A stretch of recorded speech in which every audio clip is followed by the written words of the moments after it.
Rightside Radio with Phil Williams. It's hard to go wrong when you're on the right side. Rightside Radio.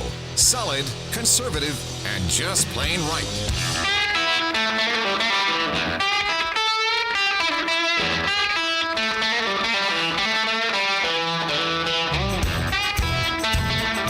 Alabama's syndicated news talk leader, Rightside Radio. Phil Williams here live in the Rightside studios. Man, we got the local, the state, the national, and sometimes the international. And yeah, man, we cover down on all of it. Like the dude just said, solid, conservative, and just plain right. Well, welcome to Tuesday, a day that has no great significance in the week. It's just Tuesday. Tuesday all day long. It's not quite hump day. It's not the first day of the week. We're not yet to Friday. But hey, Boomer's on the board. Hey, buddy. Hey, I like that intro to Tuesday. You just kept going. What do you do with Tuesday? You don't do anything with Tuesday. You just can't play a camel. There's nothing. Just go with it. Just go with it. Just go with it. How you doing? I'm good. My family has a new addition today. Stop it. Did it happen? It happened. My brother and his lovely wife just had a precious baby girl. Baby girl. Name yet? Girl. Iris Ann. Iris Ann. Mm-hmm. This is awesome. I know. All right. I've only known his brother since his brother was as young as Iris Ann. But that's good. Yes. That's great. Well, bless them, Jesus. Mm-hmm. All right. I love that. Okay. I know where your parents are right now. Yep. Good deal. Congratulations. All right. Hey, we got a great show laid on for you. No guests today. I literally kept building content to the point that I thought I got to have time to work through this. So we're gonna work through. I got some stuff, man, and I got some rants, and I got some material, and I got some resources. All of them are up on the website, by the way. If you want to go to the website at rightsideradio.org, go to the live stream page. There's a button there that says resources. Any article where you hear me doing the paper, you can find the link to that same article, as all three dippers are up there for you. In the meantime, Triple Dipper, hit it. The Triple Dipper. 3 stories you've got to know. That's right, the Triple Dipper, 3 stories, 3 themes, if you will, that you got to know as we run today's show. Number 1, I'm calling it Spare the Rod. Spare the rod, spoil the child. Spare the rod. What happens when you spare the rod? Yeah, it doesn't always work out that well. Liberals have no idea what it means to have a well-ordered and disciplined society. And I don't mean like bring the discipline. What I'm saying is if you don't put teeth into your laws, you wind up with, anarchy. And we're seeing it all over the place, seeing it. So I'm saying, number 1, spare the rod. Yeah, it doesn't work out well. That's number 1 on the Triple Dipper. Number 2, you know the deal. I get into the resources. I start finding stuff.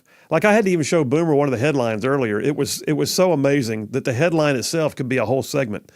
But you know the deal. I look at it, I go, how woke can we? How much wokeness? Where did all the wokeness come from? And I wind up with a whole section that we lovingly call Adventures in Woke World. Stand by for that one, number 2 on the Triple Dipper. And then number 3, going to get international for a bit. There are things happening on the world stage that are pretty significant, not the least of which is the fact that China and Russia together staged naval exercises just off the coast of Alaska the other day, and the U.S. had to respond. Okay, this is dicey. We got stuff happening right now. Foreign affairs, that's number 3 on the Triple Dipper. All right. Let me jump over here to my comments, and I will remind you that our friends at Southern Immediate Care, a chain of clinics that covers all parts of North Alabama. They got locations in places like Gadsden, Atala, Anniston, 5 locations in the Birmingham area, newest ones in Chelsea and Hoover, open 7 days a week. Southern Immediate Care, they are the sponsor daily of the Right Side Way monologue, and we really appreciate it. So yeah, I'm going to go on a bit of a rant. This is not my normal dipper. This is where I look at the world in which we live and I think, what has happened to customer service? Where did it go? And let's go ahead and say that perhaps one of the clearest indications that customer service is in the tank right now is in the airline industry. Has anybody else had struggles at the airport, struggles on the airplane, struggles getting your seat? I don't care what it is. It seems like something about flying right now brings out the worst in customer service. So our son and daughter-in-law and the two most perfect of all grandchildren are here right now. And Charlene and I are blessed, and we know it. The grandkids, man, they're like everything they've been billed as. You get to love them, get them all sugared up, and let the parents deal with the aftermath. It is awesome. But I got to tell you, our son is in the military, so they're stationed so far away that, getting to and from each visit, that can be a challenge. Even more of a challenge when you get caught in airline purgatory. Hence, my story begins with American Airlines. Okay, so do you remember back in the halcyon days of air travel, when flying was a luxury, and it seemed to command like a certain level of respect and congeniality? I mean, they had stewardesses whose sole function was just to make your life more comfortable. Airlines bent over backward to be seen as flying the friendly skies, the one who provides the customer service that warrants your appreciation and zeal for continued travel on their fair airplanes, where the captain always smiles and the ticket counter works expeditiously to meet your every expectation. Yeah, about all that. So Charlene and I, we had planned a trip to Virginia not long ago to see our kids. Like I said, our son's in the military, he and his beautiful bride and our most perfect grandchild. At the time, we had one, now we have two, were the sole source of our desire to get out of town, just be with family for a few days. Well, it was a 12-hour drive, one way. If you drive it, you spend 2 full days on the road going there and back. So we worked to find the best airfare, figuring we just maximize our time with our loved ones. We even decided we'd take a red-eye flight at 0:30 out of Birmingham. I mean, why not? Get there early, take very little time, all that time with our grandbabies. Well, instead of flying the friendly skies, it turned into a reenactment of some kind of scene from Animal House, where the pledges have to go through their initiation paddling, and every time one of those fraternity pledges had to bend over and get paddled, he has to yell, "Thank you, sir, may I have another?" And that's the way the whole trip went.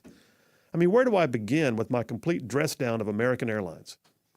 Well, the joy began with Charlene and I leaving our house at 0400. No worries. Flights out of Birmingham are easy. We know that airport well. We arrived on station in good time, only to find the parking deck elevator was out of order.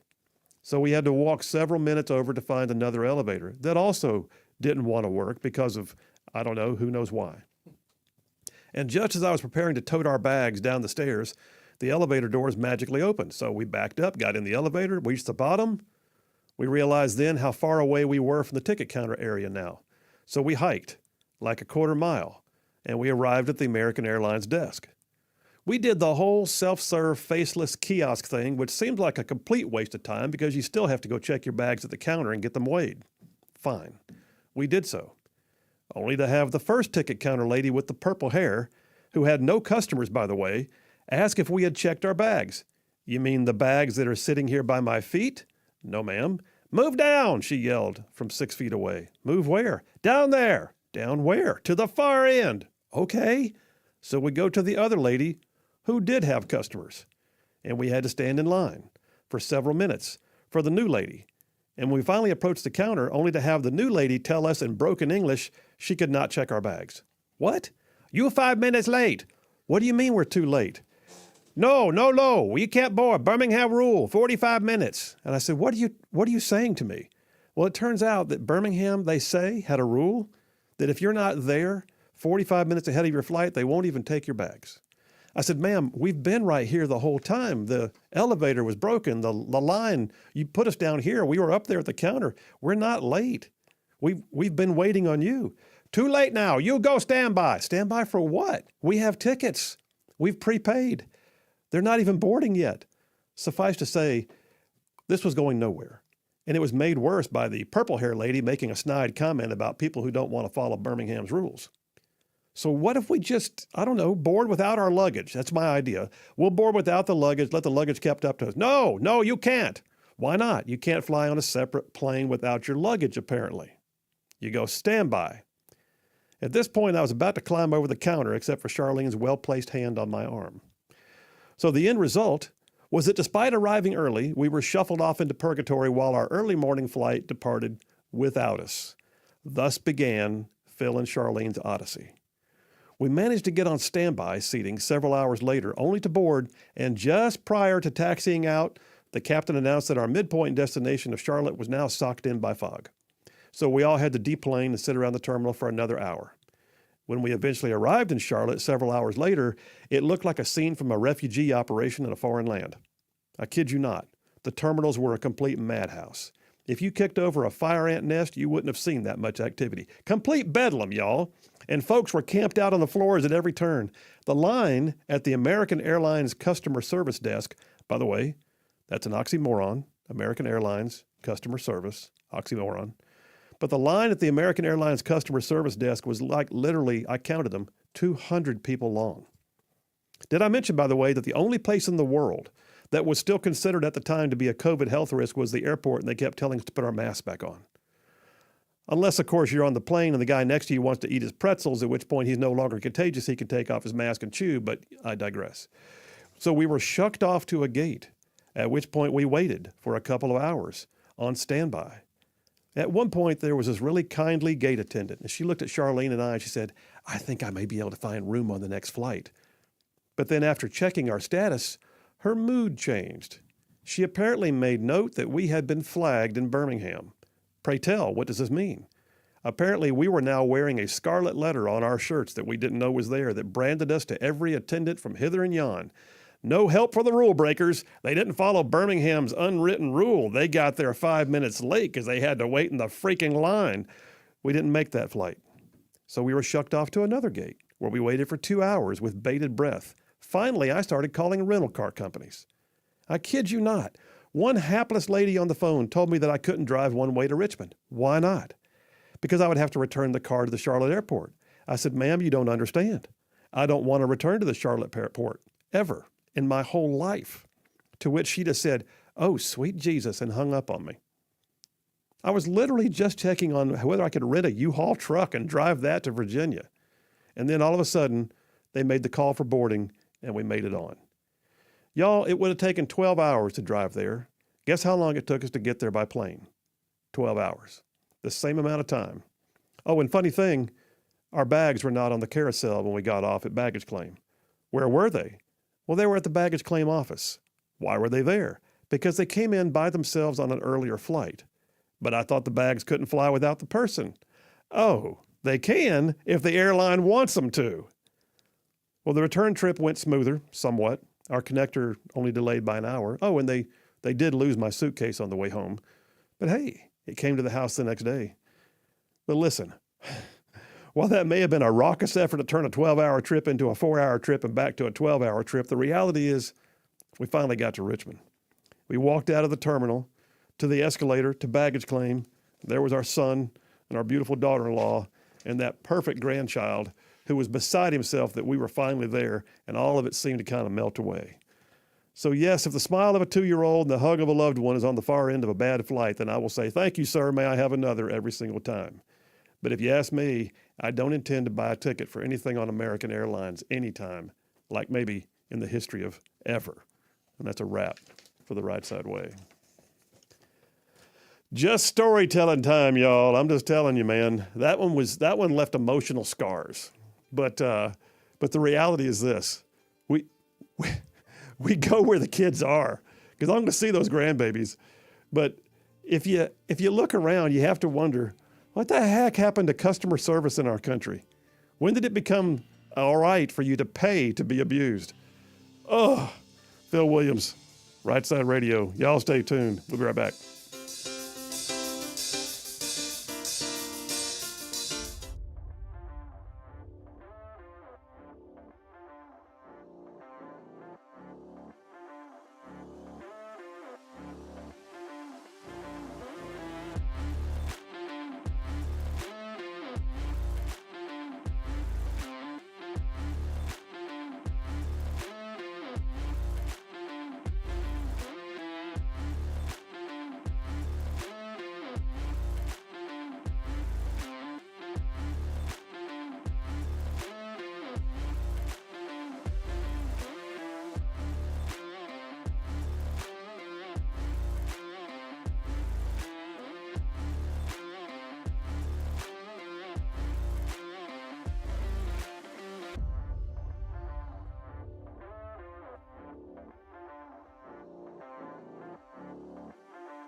And we are back. Phil Williams, Rightside Radio, solid conservative and just plain right.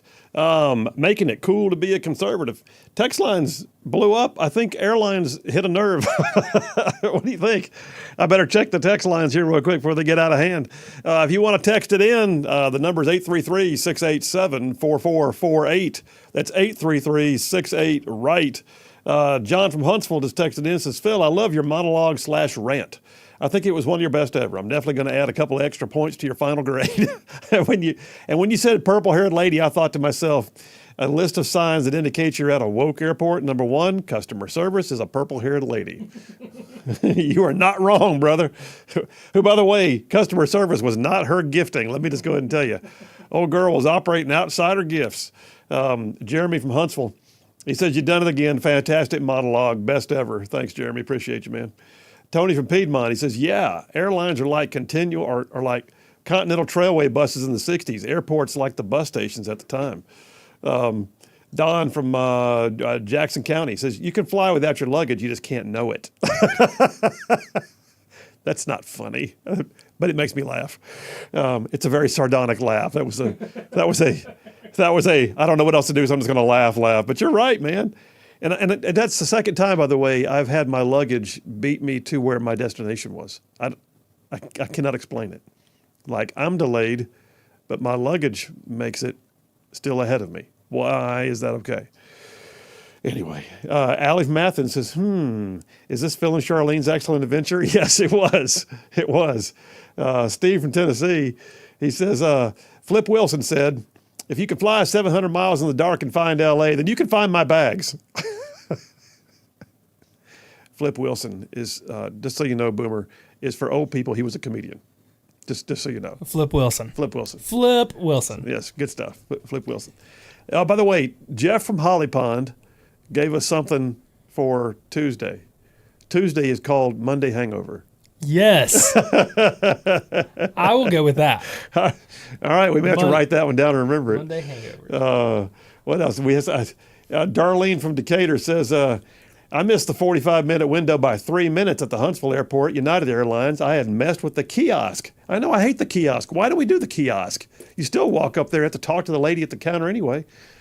She said, and then the lady behind the counter was looking down, ignoring me for a minute or two. I finally had to speak up to get her attention. If I had gone directly to her and she was attentive, I would have made it. Fortunately, she got me on a plane first thing the next morning. I just had to wake up at 4 a.m., she said. Good gosh. And then JT, Lacey Springs, he says, repeat monologue, love him more the second time. JT, he may have heard me tell that story once before because this one has emotional scars that hung around. Brian from Huntsville, he says, purple hair, you sure it was a lady? Pretty sure. All I can say is pretty sure. Pretty sure. Pretty sure. Oh man. And Jenny from Decatur says, Flip Wilson, the devil made me do it. That was his line which by the way was probably true, but anyway, nonetheless. All right, we got an amazing show laid on for you. Like I said, I scheduled no callers, but you're welcome to call in if you want to. 833-687-4448. I got content that is like so deep and wide. I mean, this is one of those where the dippers even impress me. But we're going to start off with the first one. I'm calling it Spare the Rod, talking about the cultural issues we're seeing right now and the actual effects on our society and the downfall of some American cities simply by sparing the rod. And I don't mean like, let's walk around whooping people all the time, although there's a few who need it. Phil Williams, Rightside Radio. Y'all stay tuned. We'll be right back.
And we are back. Phil Williams, Rightside Radio, solid, conservative, and just plain right. Covering down on some major ground across the northern half of the most beautiful state in the nation, the most beautiful one. That's this one, Alabama. And I'm talking about this show goes like way on down south of Birmingham and up north of Huntsville, Tuscaloosa, back to Gadsden, parts of Georgia, Tennessee, and Mississippi, all thrown in just for good measure. All right, so I'll tell you what, real quick, I got one text message that's very interesting. Joe from Owens Crossroads says, here's a secret. See if you knew this, Boomer. He says, secret to always having your checked bags arrive on whatever plane you end up on, put your pistol in it and declare it, and it gets hand carried by airline personnel. I don't know. I've never tried that. I feel like it gets hand stolen by airline personnel at that point. That's very interesting. Real quick, I got a call on line one. Brian, Huntsville. Hey, buddy, how you doing? Doing okay. It sounds like you might get that gun confiscated, like if you have a tube of toothpaste that has more ounces than allowed. Yeah. Watch that shampoo, man. It could be dangerous. But real quick, actually, the ultimate luggage misplaced that I know of was back in '87 when the 3rd Armored Cavalry Regiment just got their Bradleys, and so we shipped everything out, my M1A1 and all the Bradleys, to Fort Irwin, California. Yeah. We got through maneuvers and everything, and it's supposed to be shipped back, and we all got back to base. And we sat there 2 weeks while they tried to find out where our tracks were, and they ended up being in Michigan. How did you lose an entire regiment's worth of armored fighting vehicles? I didn't lose it, sir, and I never found out how. They wound up in Michigan? In Michigan, and they eventually got back to us. Until then, we were very busy cleaning barracks and doing things like that. Yeah, I mean, at that point, it's like you're painting rocks and doing police call. But that's a story. Yep. All right. My son was in 3rd Cav, so I'll have to ask him about that. All right. See you, Brian. Appreciate you, man. Wow. Okay. And then Tony from Piedmont just texted in and says, took a train from Decatur, Alabama in '68 to Tucson, Arizona. 2 days, one way. Very pleasant. All right. Good enough. Hey, I'm going to jump right in now. Spare the rod. I mean, everybody's heard it. Spare the rod, spoil the child. And it's not wrong. And by the way, this is not like saying the answer is always a violent punishment. That's not what we're saying here at all. But the idea is this. If you have a society that wants law and order, you will not have law and order unless you have teeth within the laws that helps bring the order. Does that make sense? You're not going to have acquiescence on the part of bad guys. Bad guys are notorious for making bad decisions. Bad guys do not typically go, yeah, I don't know what I was thinking. I'll be glad to show up without having to pay bail at my court hearing. Yeah, I don't know how that happened. I'm so apologetic and remorseful that I will acquiesce now and just do whatever you want me to do. Yeah, if you release me back on the streets as a perpetual felon, I promise I will only do small crimes for at least a little while. I mean, this is what we're seeing right now is the result of a constant trend towards going soft on crime. I'll never forget. So as a state senator, when I was brand spanking new, I mean, I think may have been one of my first ever judiciary hearings because I was on the Senate Judiciary Committee, vice chair of that. And I'll never forget, Sue Bell Cobb used to be the Chief Justice of the Alabama Supreme Court, Democrat. She didn't stay in office much longer. She actually resigned from the Supreme Court in Alabama not long after the Republicans took the legislature. I'm not sure how to explain all that, but the reality is she kind of got in my face one day. We were passing laws that Democrats wouldn't pass, and then all of a sudden Republicans had a supermajority, so we came in and began to clean house. And I don't remember what the law was. I just know that we passed something out of committee, and Chief Justice Cobb came up to me and said something like, what are you going to do when you go back to your district? How are you going to explain to people that you've chosen to go ahead and pass these draconian laws? And I said, and she's like pointing her finger in my face, and I said, well, first of all, Madam Chief Justice, what are you going to come to my constituents and say about why you wanted us to be soft on crime? Okay, the conversation pretty much ended right there. But that perpetual desire to see defund the police, soft on crime, is ruining cities around our nation. Probably the biggest case in point right now, San Francisco. So there's a video that came out. This is what sparked me doing this. I don't know if y'all saw it. Some of y'all may have seen it. It was a TikTok video. I saw it on Twitter because, things cross over. I don't do TikTok, but I saw this video, and there's this young lady who was so upset. I mean, she kept grabbing her face like she was so upset. And she even said, I don't even know why I'm doing this video right now. I just need to say this to y'all.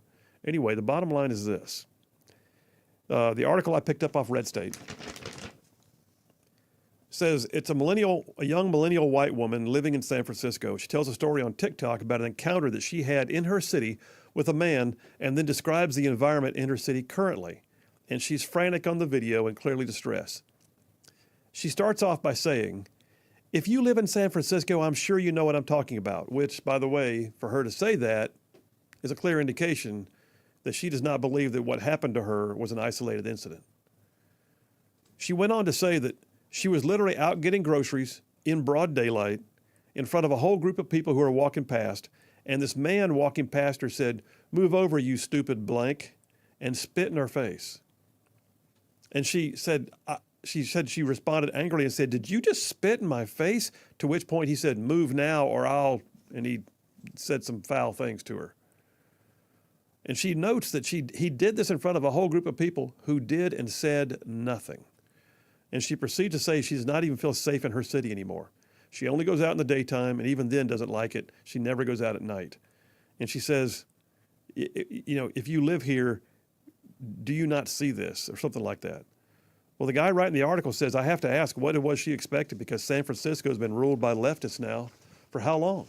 And the city has gone absolutely bananas. Like, for instance, if someone breaks into your car, it's not considered a crime. They have open-air drug dens. They have recently just passed something called the Safe Schools and Neighborhoods Act. What is that? It means it reduces felonies to misdemeanors and allows for early release for violent and sex offenders. Why does that make it Safe Schools and Neighborhoods Act?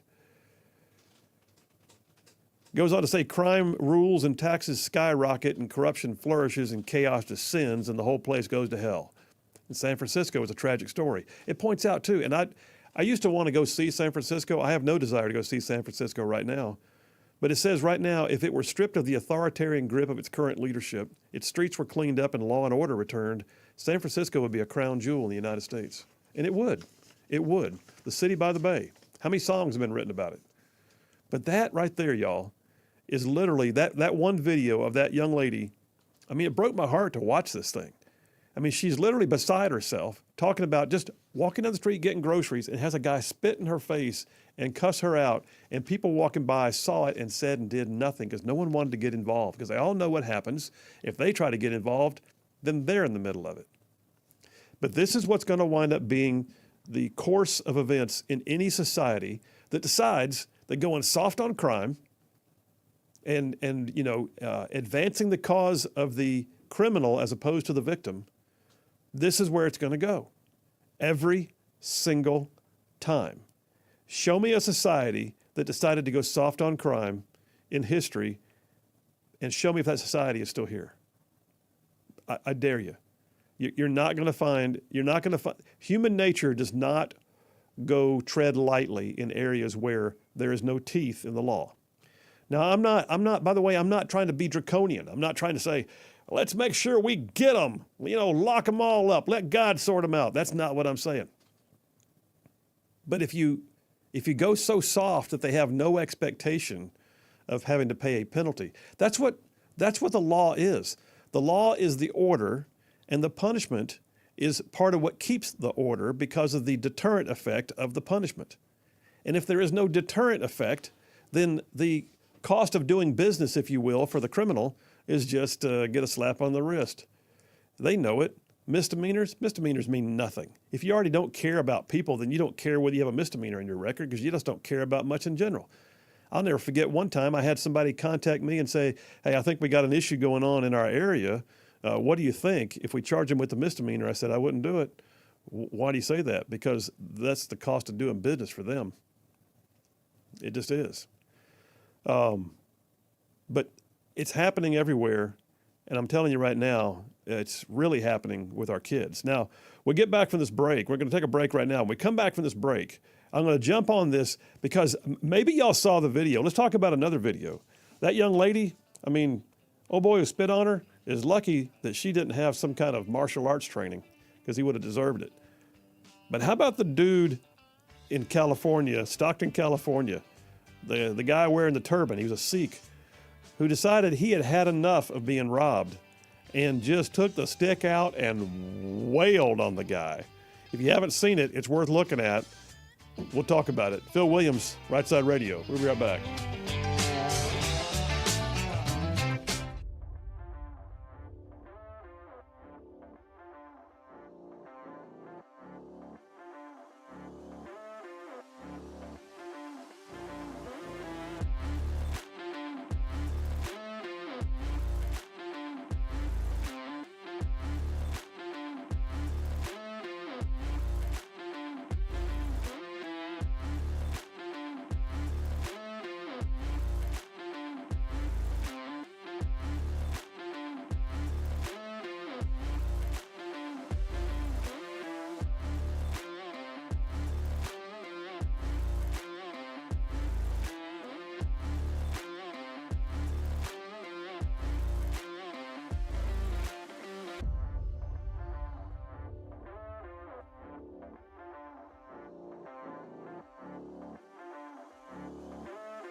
And we are back. Phil Williams, Rightside Radio, solid conservative and just plain right, making common sense a superpower. All right, so we're back in number one of the Triple Dipper, Spare the Rod. And so I think perhaps one of my favorite videos, and it's just making the rounds. It's still making the rounds. You may have seen it in Stockton, California. There was a 7-Eleven. Boomer, I don't know if you saw this too. I know you did because we were watching it. Yes. So in Stockton, California, there's a video of a guy who is wearing I think it's a T-shirt that he's trying to wear like a ski mask, and he's just sweeping cigarettes off shelves, and I think he actually got back behind the counter where the staff works. And he was loading a trash can up he was just stealing stuff. Just everything, right? He was just kind of pulling it off the shelves. Yeah, and he kept saying, "You can't do nothing. You can't do nothing to me. You can't do nothing." Oh, but he got a whooping. Got more than a whooping. Oh man, this was an old-fashioned public caning, is what this was.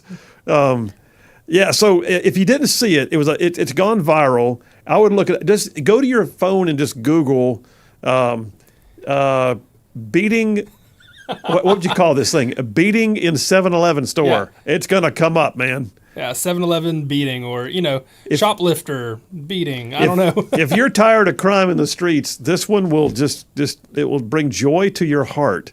But yeah, it's an interesting story. But the guy is the guy who had the cane. Yeah. Is being charged criminally now. Really? I'm looking at the criminally. Article. Red State. As Red State reported, a Sikh, he's wearing the black turban and all this. A Sikh convenience store owner turned the tables on a shoplifter as he attempted to get away with thousands of dollars of stolen merchandise. The shoplifter quickly learned that, no, there wasn't nothing you could do, as he was tackled to the ground and beaten with a rod. I don't mean like a little bit, y'all. I mean like, oh boy, had a life-changing experience. Let's go ahead and just... like a lot of bit. Like a lot of bit. Like a lot of life-changing experience, if you know what I'm saying. It says, many California cities have no desire to actually enforce the laws against people who steal from business owners and put them in financial peril. But they are interested in enforcing the battery laws involving the protection of said businesses. And... that's the point, is we're looking at the guy right now facing possible criminal charges. Okay, I got a question. All right. I'm going to put lawyer Phil hat on. Oh, Lord. All right. You ready? Yeah. All right. Isn't there a doctrine, Castle doctrine? Castle doctrine? About, like, your home. You can... Alabama often calls it your stand your ground law. Yeah, stand your ground law. You are protecting your home, your family inside your home. Is there something similar to that with businesses as well? Yes, and it depends on the locale. California probably doesn't have it. I don't know. California doesn't have anything. The law of California is like the dark side of the moon. I mean, if I were to walk into court today and say, Your Honor, I have case precedent I'd like to cite from the Ninth Circuit out in California, he would say, get out of my courtroom. Do push-ups first. I mean, that's and I would deserve it. But I don't know what the laws in California are. I'd have to look. But yeah, most states have something they call a castle doctrine, which is, your home is your castle. Right. And a lot of times it extends based on your state law to your car and to your business. And you have a right to a sense of security and privacy and the ability to stand your own ground in defense of your life. Right. So probably not beating a guy to a pulp in your business would define as standing your ground. But if they were beating him out, pushing him out the door, maybe. Like if he got the cane, threatened the guy, whacked him once or twice as he was trying to steal more cigarettes and the guy left, probably non-issue. Right. They would probably say, well, thank you for using non-lethal force. I mean, right. He could have brought out a firearm and just had at it. But he didn't. He brought out a stick. It was a stick. It was a sizable stick. Right. It was fairly large. It was quite a stick. It was a stick that looked like it had a purpose. A purposeful stick. They need to go ahead and write Excalibur down the side of the stick or something. But yeah, I don't know that this would qualify. Right. But good for him. I mean, for standing, telling the guy, he was just fed up with it.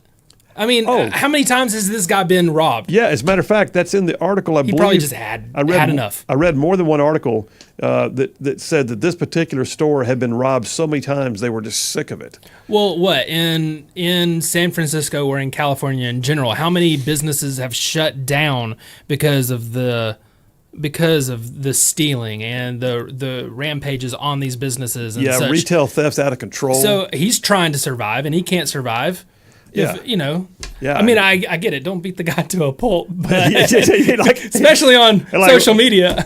Once he got started, it was like I'm it was going like, for it. like That's- some kind of electric toy. It just kept going. Katanka, katanka, It's like one of those katanka, the monkeys that just keep going. banging the cymbals. Oh my gosh. Well, so the bottom line is I don't. So here's the thing, and this article even makes that same point. Now that you brought it up, Boom, that the shoplifter may have been treated to excessive force. Maybe. And then the article says, and I agree, as a purely legal matter, that might be true. Purely legal matter. But the point here, though, is this is a store that had been robbed so many times. In fact, I guess it's not in this article. I've read more than one. And I think it was this store that had been robbed like 10 times in the previous 2 weeks. And you got to look at it and think, okay, at what point, though, does local leadership, law enforcement maybe, but probably more likely the local leadership that restricts the hands of law enforcement, at what point does local leadership go, we set the stage for this. We own this. Oh boy, got beaten with a rod, like beaten with like a lot, with a rod, beaten with a rod.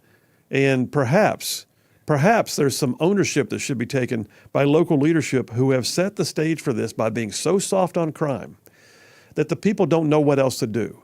Should the guy with the turban and the stick, should he just go home and say, yep, had another bad day, honey, lost some more thousands of dollars of inventory.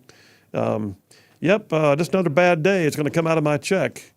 Yep, I chose to do nothing because that's the kind of person you know me to be. I'll just do nothing. No. I mean, at some point, the local leadership has to recognize they have set the stage for this, y'all. And it's not just there. I'll tell you what, we're going to go take a break here in just a minute, but when we get back from this break, I'm going to tell you, this is extending now. It's not just the homelessness. It's not just the drug dens. It's not just the idea that, adults feel a sense of empowerment and enablement to do what they want to do without, any form of retribution.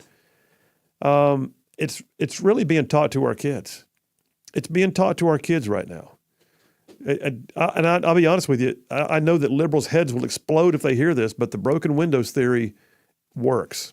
And broken windows theory, if you're not familiar, says if you let the small things go, like kids throwing rocks through a window, if you let the small things go, guess what? More small things happen and they magnify into bigger things, and bigger things magnify into even bigger things, and pretty soon you got lawlessness, all because you chose not to enforce the broken windows. I got more. We're in Spare the Rod, number 1, Triple Dipper. Y'all stay tuned. We'll be right back.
Alabama's syndicated news talk leader, Rightside Radio. Phil Williams here live in the Rightside studios, man. We got the local, the state, the national, covering down on all the issues. And like the dude just said, solid, conservative, and just plain right. Welcome to hour number 2 on Tuesday, which we have been told is what we should call Monday Hangover. What? Okay. Anyway, I got plenty of text messages. I'm going to jump on a few of them just to sort of keep this thing moving here. Otherwise, I get so far behind I can't even catch up. I got Ron from Brownsboro. He says the legal system has followed the behavior of families in America. Parents don't love or respect their children. This is exemplified by the parent's theft of the child's consequences for bad behavior. When a society steals the consequences from criminals, that society communicates that the criminal is worthless, and so are the people they've wronged. That's an interesting way of putting it. Justice, a just God, will respect and hold accountable those who do evil and those who approve of them. God holds us in high regard and will not steal the consequences of hell for the unrighteousness. I tell my daughter, love does not exist without consequences. That's a very long text, thank you, Ron, but that's a good text, and it's solid. You're right, there have to be consequences for a society to actually care about itself. You can't say you truly care if you're not willing to love them enough to make them mad at you, and that's just the way it is. And by the way, there have to be consequences, otherwise there is no deterrent. Brian from Huntsville, defund the police becomes a DIY project. Yes. Adam from Decatur, it's only excessive force if he's dead at the end of the caning. Okay. Well, old boy was crying and sobbing and asking for mercy, so apparently it wasn't excessive then. Tony from Piedmont, nothing like a good rod, stick, or a wooden spoon that Mama used to wear me out with. So yeah. Teresa from Town Creek, the man on the video is a hero. They said if he is charged, there will be a GoFundMe account set up for him. I guarantee you there will. Oh, absolutely. You know they will. Yes. We may have to contribute to it. Just saying. We actually did. You know that we did contribute to the GoFundMe. Rightside Radio did contribute to the GoFundMe for that ex-Marine who is up on charges in New York for stopping the guy on the subway. Yeah. Yeah. Stopped him. The guy did die, but the guy was threatening other people. I mean, where's that case right now, by the way? Right. John from Huntsville says, Phil, I know this is a serious topic, but for some reason when you said the word spare the rod, I thought to myself, man, I really want to grab my rod and reel, go do some bass fishing. Wonder if Boomer wants to go bass fishing, he says. Oh, I love some bass fishing. Get you some. JT and he Lacey sent a meme, Springs, and it's awesome. Is it? Oh, okay. He sent a meme. It's a picture of John Wayne. Yes. It's already going to be good, I can tell. He says the problem is simple. Kids today don't know the fear of hearing leather being rapidly pulled through 7 Wrangler belt loops. But you got to say it like John Wayne would. Yeah, okay, let me say Problem simple. Yeah. Well, Pilgrim, the problem is simple. Kids today don't know the fear of hearing leather being rapidly pulled through 7 Wrangler belt loops. Yes. There you go. Listen, that was better. It does pop too. Oh man. Coming out. Terrifying. Listen. My dad, and by the way, my dad didn't beat us, not at all, but he also, that belt could come out of those loops faster than, than Superman could put his cape on. I mean, I was like, swadabow. I remember the belt coming out of the loops. I also remember the belt, you put it in a little thing and you snap it. Oh, yeah. He did that just to terrify me. I'm still terrified. There were times my dad barely had to move his hand towards his belt buckle. That's all he had to do. Just close to it. He'd just look at me, and that one hand would go towards the belt buckle. No, Dad, no. Daddy, I'm sorry. I'll apologize to him. I won't do it no more. Daddy, oh. You're right, son. Yeah. Go apologize to your brother. Yes, sir. Yes, sir. I'm sorry. What happened again? God, yeah. Cody from Huntsville says, unfortunately, I heard the news the DA is going after the guy in the turban. Yeah, that's what we hear too, brother. Wow.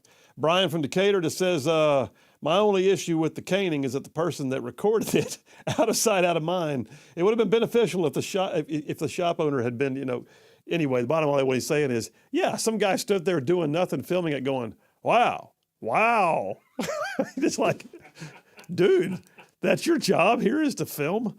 And at some point though, too, old boy with the turban, wore himself out. He turned around, looked back at the camera, like, oh, and like he just run a marathon. Oh, He was tired. I got one or two more good ones in me. Hang on. Penny from Athens says, the longest walk in the world was when my mama said, go get me a switch. That's the worst. Oh. Now, I will say this. I never had to walk and get my own switch. But I watched my mom make my brother go cut his own switch, and I just stood back and took note. Log that one away for future reference. Don't tell me you can't learn from your peers and your siblings with the having to cut their own switch. Spare the rod. That's number one here on the Triple Dipper. I'm still going. You ready? So here's a thing. Came off a Daily Caller. Daily Caller has a story that came out yesterday. It's exclusive to them. A school district, and this is in Poway, California. Why is it always California? It's not always California. Anyway, school district puts misbehaving kids through diversity training instead of suspending them. Boomer, were you that kid? Were you the one? Did you occasionally? I mean, you went to school at the same school where your mom worked. Yeah. Oh, that made it worse. It did. It did. Did, It was, did, yeah. did your mom ever have to leave her class and come down the hall? Only once Really? for me. That's all it took? Only once.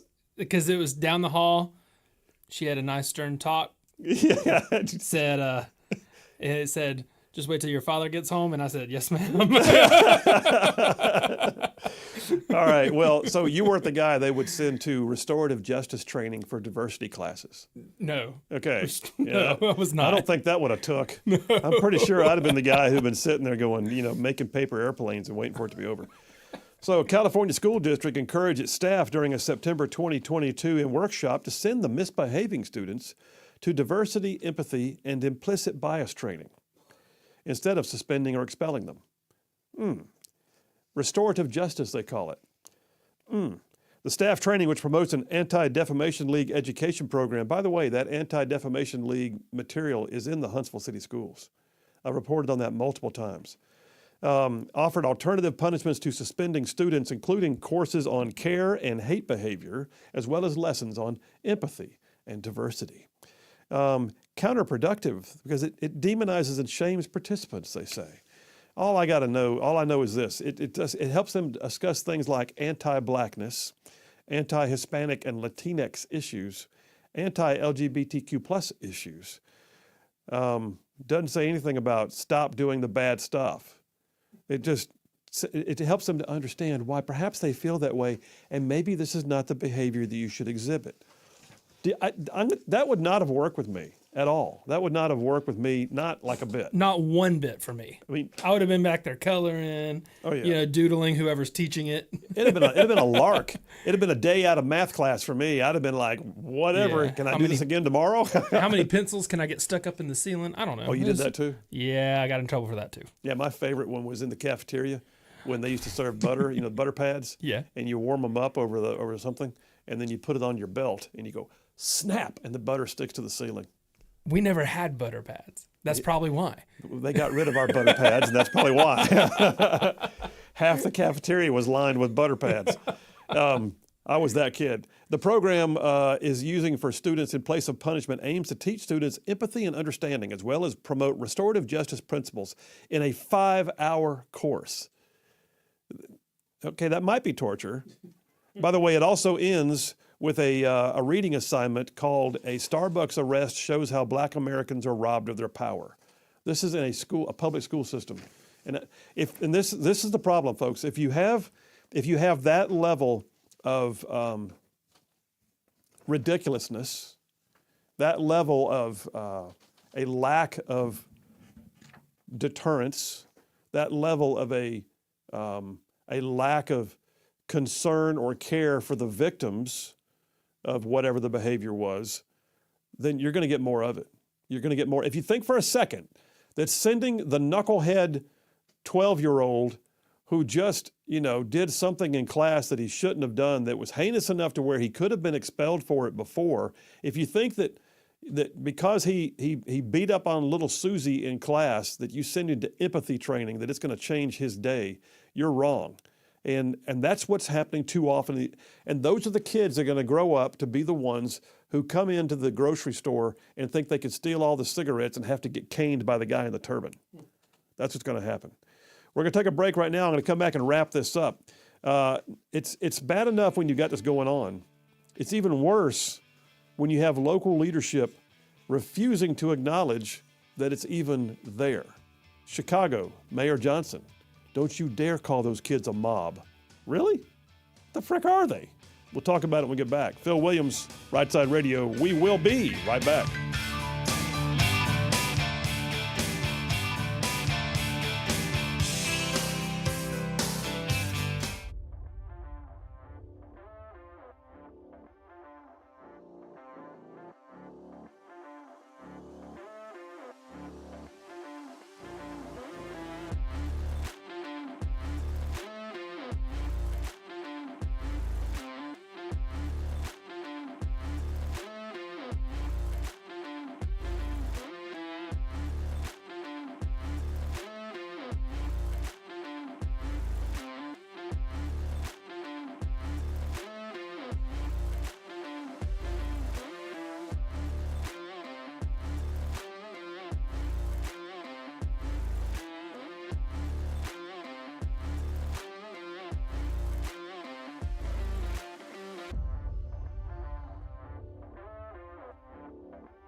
And we are back. Phil Williams, Rightside Radio, solid conservative and just plain right. All right.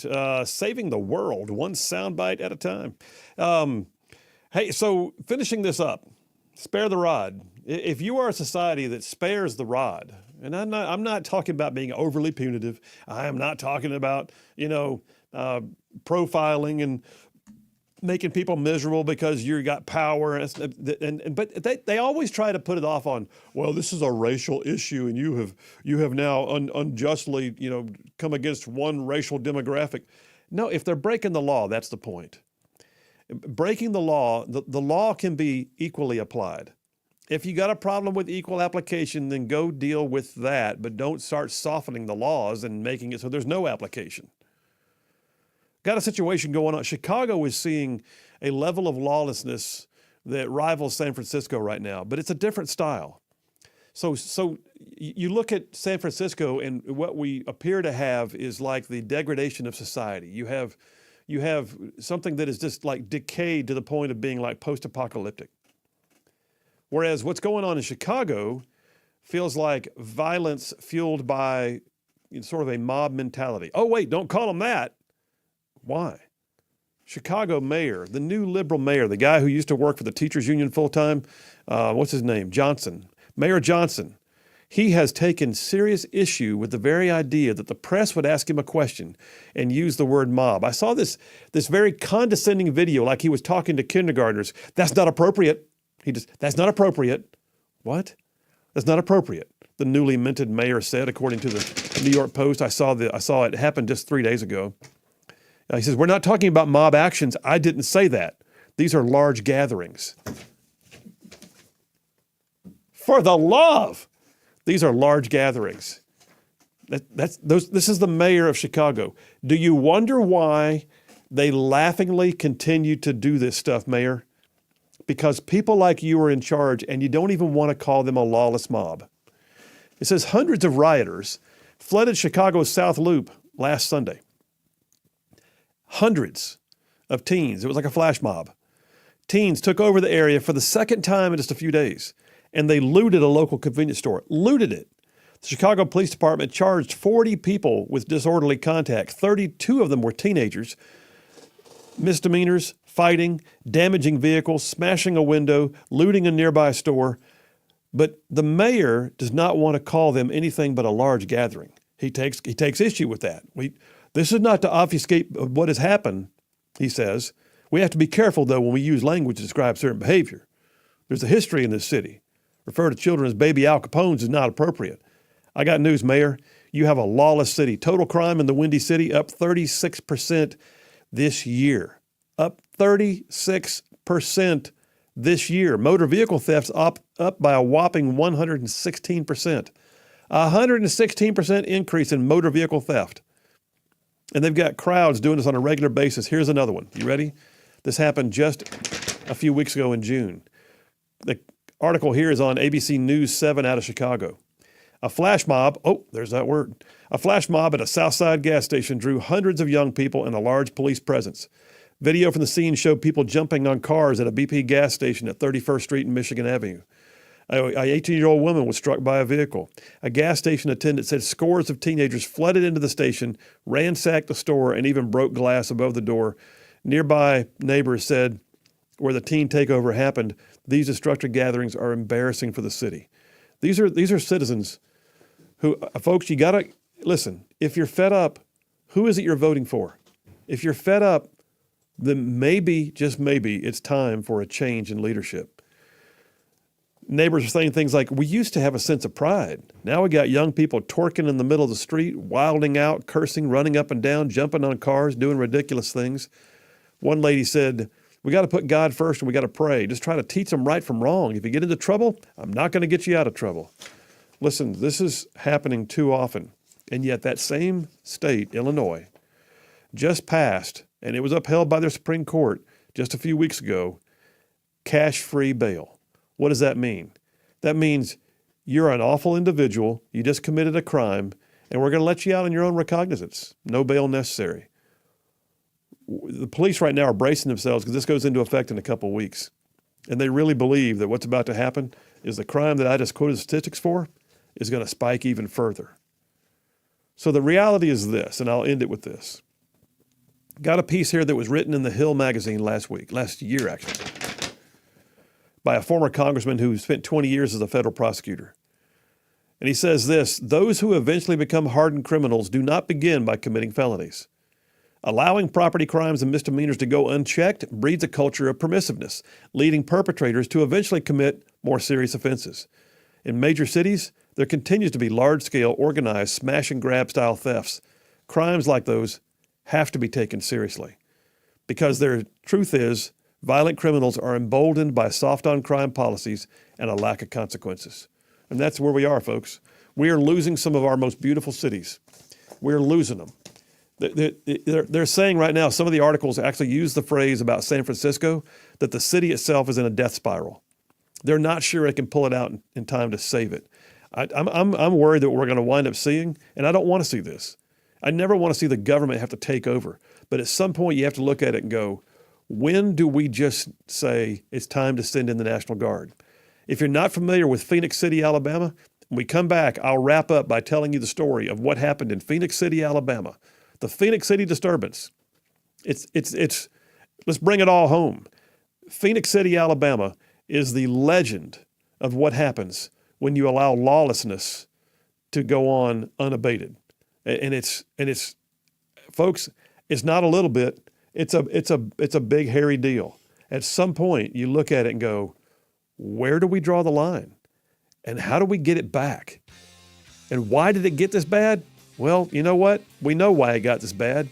Because you went soft. But if you spare the rod, listen, this is where we end up.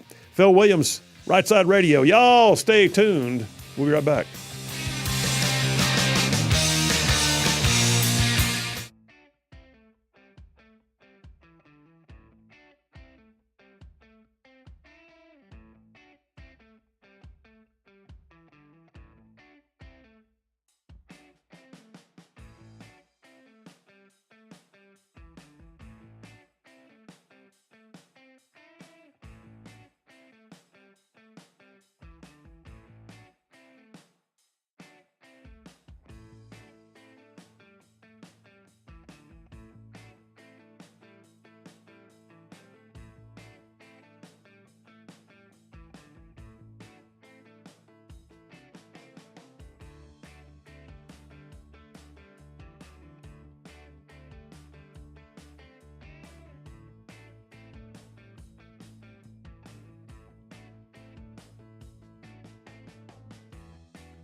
And we are back. Phil Williams, Right Side Radio, solid and conservative and just plain right. Covering down on some major ground across the northern half of the most beautiful state in the nation. That'd be this one, Alabama. I'm telling you, this show goes like way on down south of Birmingham and up north of Huntsville, Tuscaloosa, back to Gadsden, parts of Georgia, Tennessee, Mississippi, thrown in, all for this for good measure. Hey, all right, so I'm going to wrap this up. This was a spur of the moment. This was I just grabbed this out of the Rolodex in my head. But as we're looking at the idea of what happens when you have lawlessness, when you have anarchy, when you have a community that no longer could trust that it is safe to walk their own streets. You know, I started this whole segment here with the young lady in San Francisco who posted a video on her social media where she talked about how she was just walking back from the store with her groceries and a guy cussed her and spit in her face for no reason. And she said, "I don't even like to go out in my own city anymore." And she started off by saying, if you live in San Francisco, you know what I'm about to talk about. Well, that's because it's not just an isolated incident. Well, so probably the epitome of what can happen when a community loses control is based in Alabama history. Boomer, you ever heard of sometimes they refer to it as the Phoenix City disturbance? I don't believe I have. You know, Phoenix City is down there near Columbus, Georgia, Right. on this side of the line. Okay. Just south of Auburn, that area. All right. Phoenix City, Alabama, 1954. The city was known as Sin City, USA. I mean, that was the nickname. Sin City, USA was Phoenix City, Alabama. It was a place that it was so bad, and it was right across the river from Fort Benning, Georgia, that General Patton, when he was stationed there, he said he wanted to take his tanks and flatten that city because every weekend some of his troops would go across the line, they'd get in trouble, they'd get beat up, they'd get robbed. It was massive corruption. The local law enforcement was on the take. The mayor was on the take. The city council was like a non-existent thing. The local backroom gambling halls, prostitution. It was complete anarchy. This was the Wild West. This was like going into old Tombstone or something in the Wild West. Phoenix City, Alabama was literally known as Sin City, USA. That was his nickname. 1954, a guy named Albert Patterson. He was a lawyer in Phoenix City, a good man who was tired of seeing things the way they were. He decided he was going to run for Attorney General of the state of Alabama. Running for Attorney General as a Democrat, that was the party at the time, but running for Attorney General as a Democrat, his promise was he was going to clean up Sin City, USA. It was an embarrassment to the rest of the state. But yet, the legislature and the governor were doing nothing about it. It was just one of those things that, like, you roll your eyes, don't go there on the weekend, that kind of thing. Albert Patterson was tired of his community looking like this. Albert Patterson says he's going to run for Attorney General. Albert Patterson actually made the nomination for his state party, which meant that he was very likely going to be the next Attorney General. And then he was assassinated on the streets of Phoenix City right outside his office. And at that point, no one could ignore it anymore. And the governor decided, that's enough of that. And the governor issued an order, and General Walter J. Crack Hanna, a hero of World War II, what a nickname, Crack. If you're going to be an Army general, I want my nickname to be Crack. But anyway, Crack Hanna of the Alabama National Guard rolled into town with a very large contingent of armed National Guardsmen, and they took over the town. They did.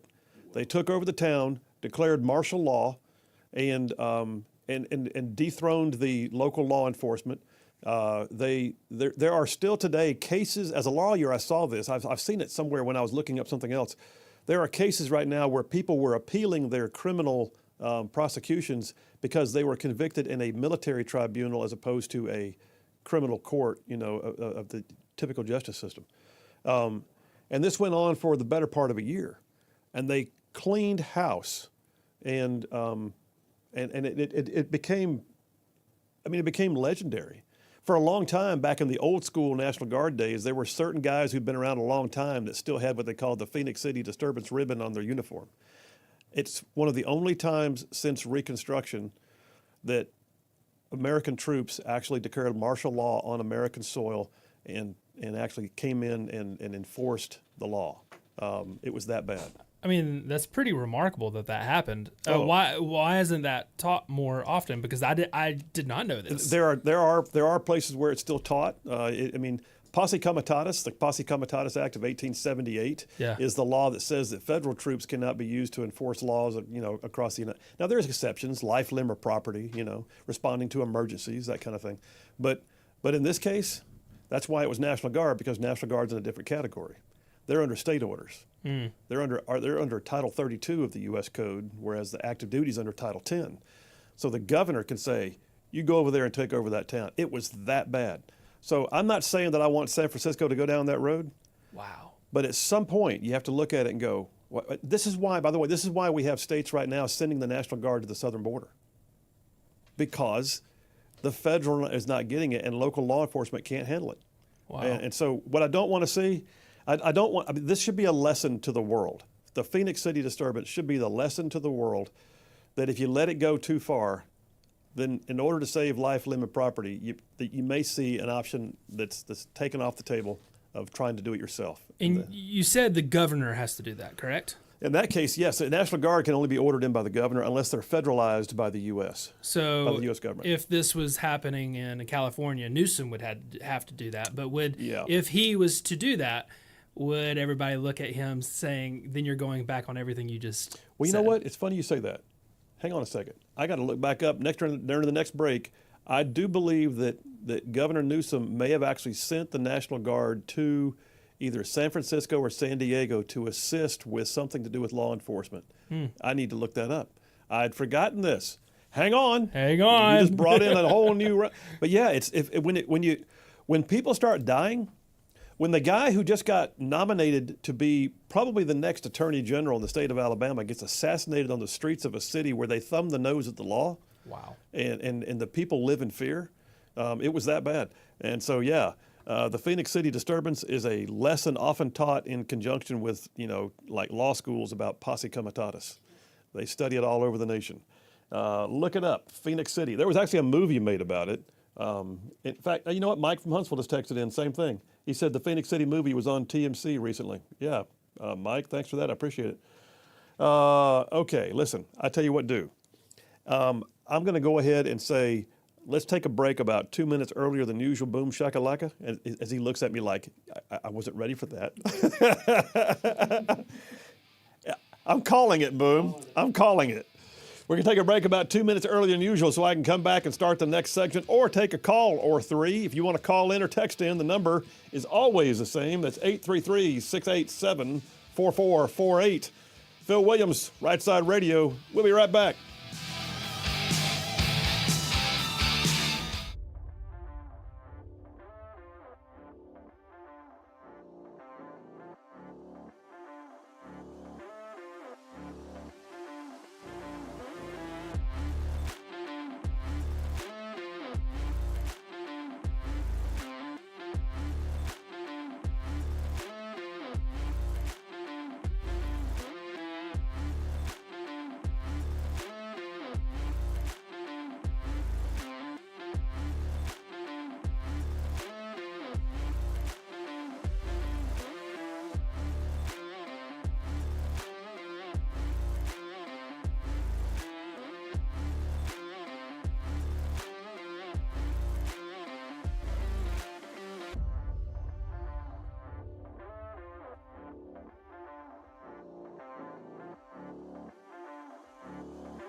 And we are back. Phil Williams, Rightside Radio, solid conservative and just plain right. Making common sense a superpower.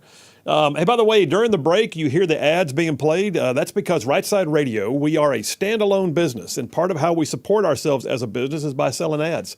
So, yeah, I mean, if you're listening to this show and you think, man, those guys got it going on, they think and act and speak and talk the way I am, and you want to align your business with this show, we'd love to have you on the team. So yeah, here's the way that works. You don't call the station, you call us. You go to our website, rightsideradio.org. That's rightsideradio.org, and you send us a message on the advertising and contact tab. That's all you got to do. Send us a message. We will jump back on it real quick, get in touch with you. If you want to advertise on Rightside Radio and support this program, we would love to have you on the team. Just give us a call. We'll take care of it. Going to the lines real quick. I see on line one, Jeff from Indiana. Hey, brother, how you doing? Doing great, Phil. Good. Where you at right now?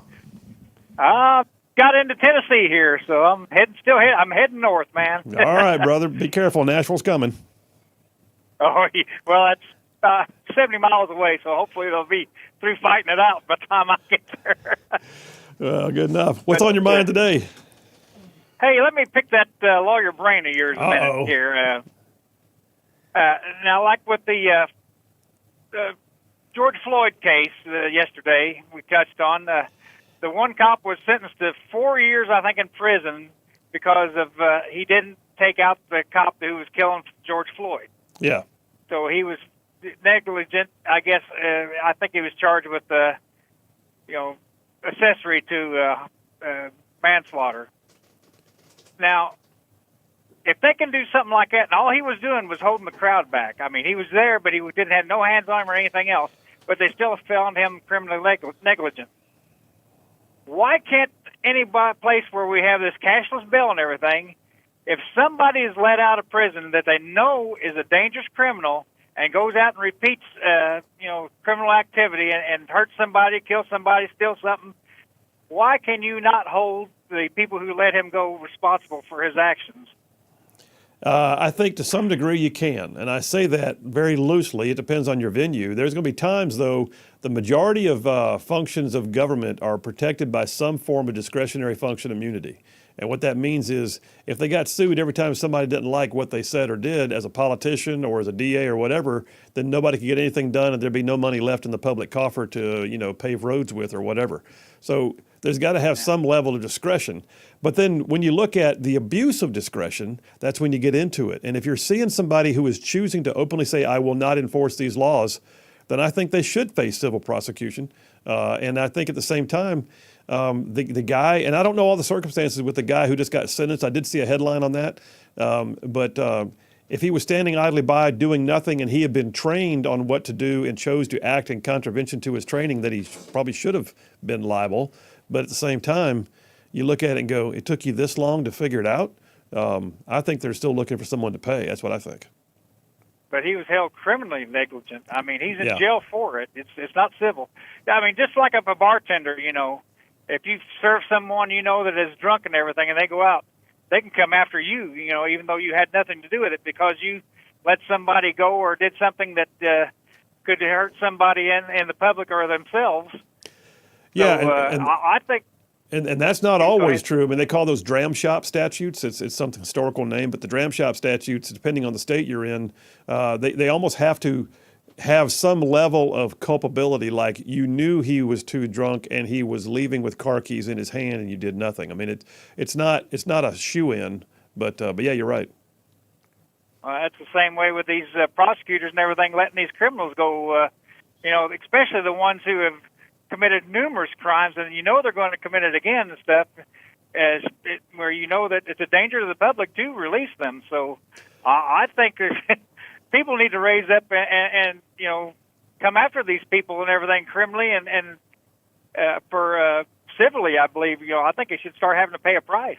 Yeah, and here's the thing: when you have legislators that change the law and make them soft, the DA has no discretion left. It's soft. I can't prosecute for what's not a crime. You know what I'm saying?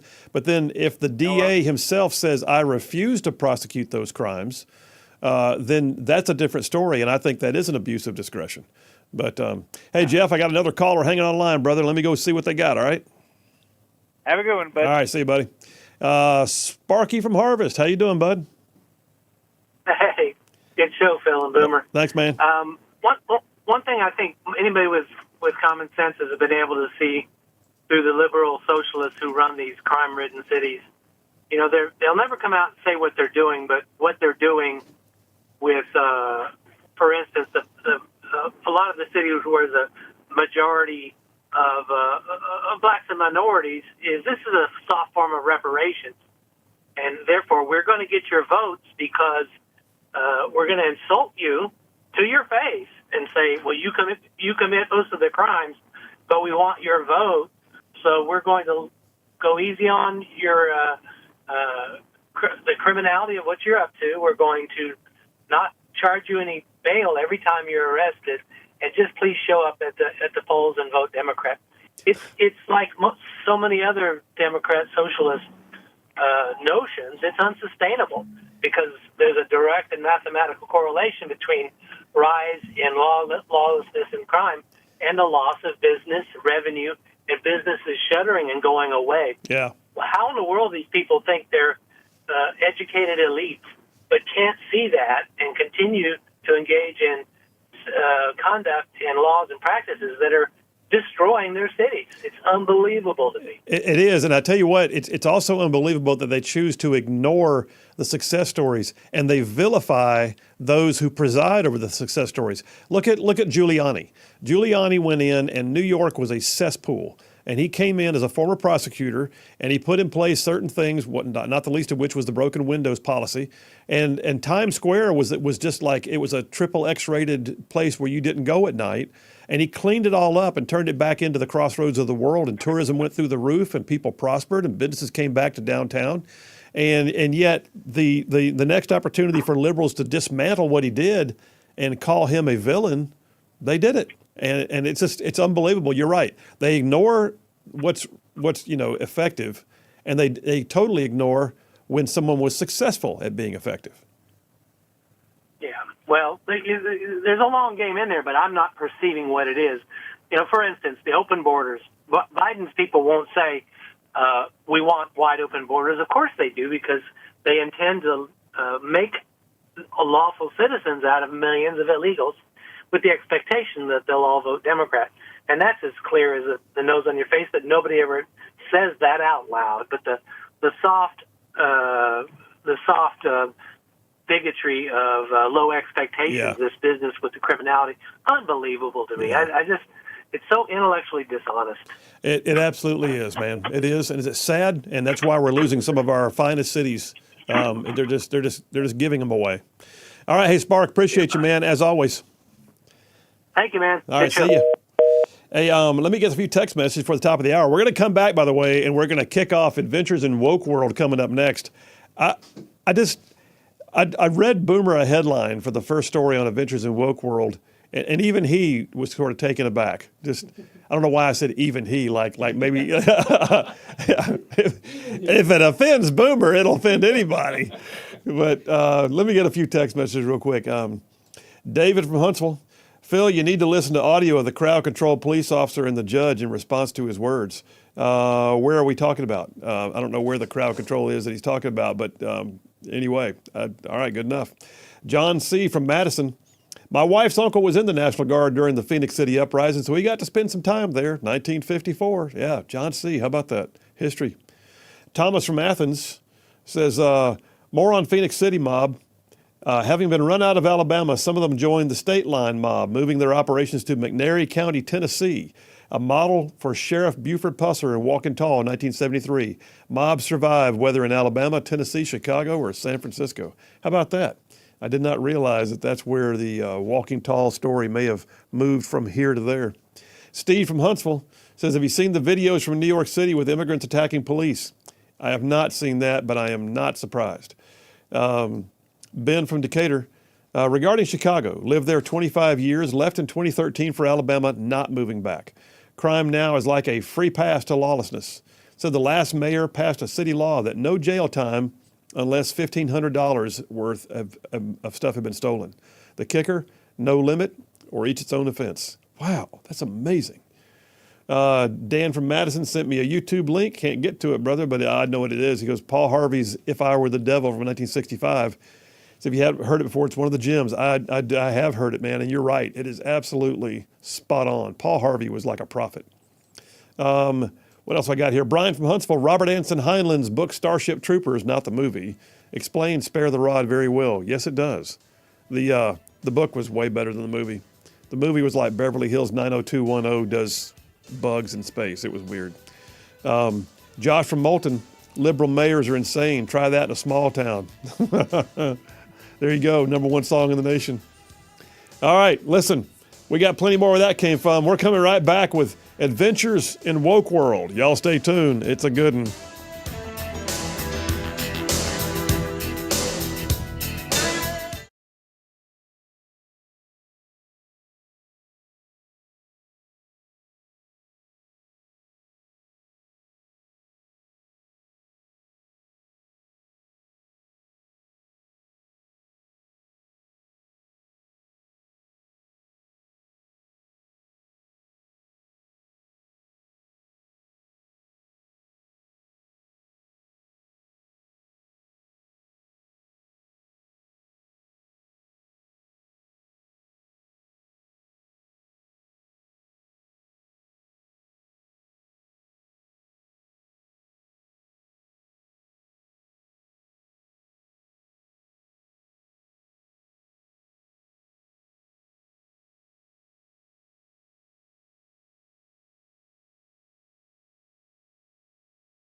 Alabama's syndicated news talk leader, Rightside Radio. Phil Williams here live in the Rightside studios for hour number 3. Local, state, national, sometimes international. We cover down on all the issues. And like the dude just said, solid, conservative, and just plain right. All right, we're moving on.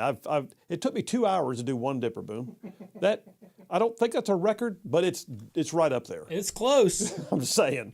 All right, so we are moving on to number 2 with the triple dipper. This is a big one. This is like that thing that has to happen once in a while. When you're resourcing the show early in the morning, you look at it and you go, "Wow, that's about the wokest thing." Wow, look at all that. How much woke can we? And then you realize what you've got is an episode of Adventures in Woke World. Adventures in Woke World. All right. So listen, the right out the gate, I'm just going to tell you right now. The next one, and Boomer, you're going to have to help me through this. But the next one it may be the wokest of the woke headlines I have ever seen. Like, I don't mean like a little bit. I realize I'm baiting the audience right now, but this is. If I had to pick a top 10, this one ranks right up there with, what did we have the other day? Genderqueer ghost stories. We had that. Genderqueer. Yeah, we had that. Yeah, genderqueer campfire ghost stories. That was unusual. We had, what was the lady who pretended to be a Native American who ran a trans queer art gallery? That was a crazy one. That one took over the show. That one took over the show. This one may have its own virality, but I just, to be honest with you, man, this one, it's even hard to read. The headline alone may suffice. Okay, I showed it to you earlier. Right. Are you back in, are you under control? And I mean, you got it back together after that, Reggie? Well, after you showed it to me, I just tried to forget it. Because I couldn't make sense of it. When I read it for the first time, I couldn't make sense of it. Headline, Fox News, about 10 days ago. Here's the headline. I can't do this. Here's the headline.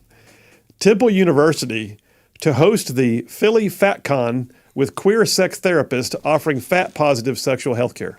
I don't know what to do now. I mean, which part of this do I dissect? To host Philly FatCon with queer sex therapist offering fat-positive sexual healthcare. Yes, that's what it says. That is the headline. It doesn't even go past the headline. I look at this and think, my God, how did we get that much woke crammed into one? Temple University to host the Philly FatCon. Okay, they're having a FatCon. It's like Comic-Con or whatever else. This is not. Okay. This is not a slight, by the way. I'm just saying, I did not expect to see this headline. With a queer sex therapist offering fat-positive sexual health care. Come on. Okay, let me get into the article. So what's going on here? That's what I want to know. Like, I don't even understand. I don't know that we other need to than say it's a anymore. conference. Temple University is set to host a first ever Philly FatCon this October, a conference boasting its role as an exclusively judgment-free, fat-focused event featuring fat-friendly fitness classes, vendors, talks. I'm not making this up. This is a Fox News story.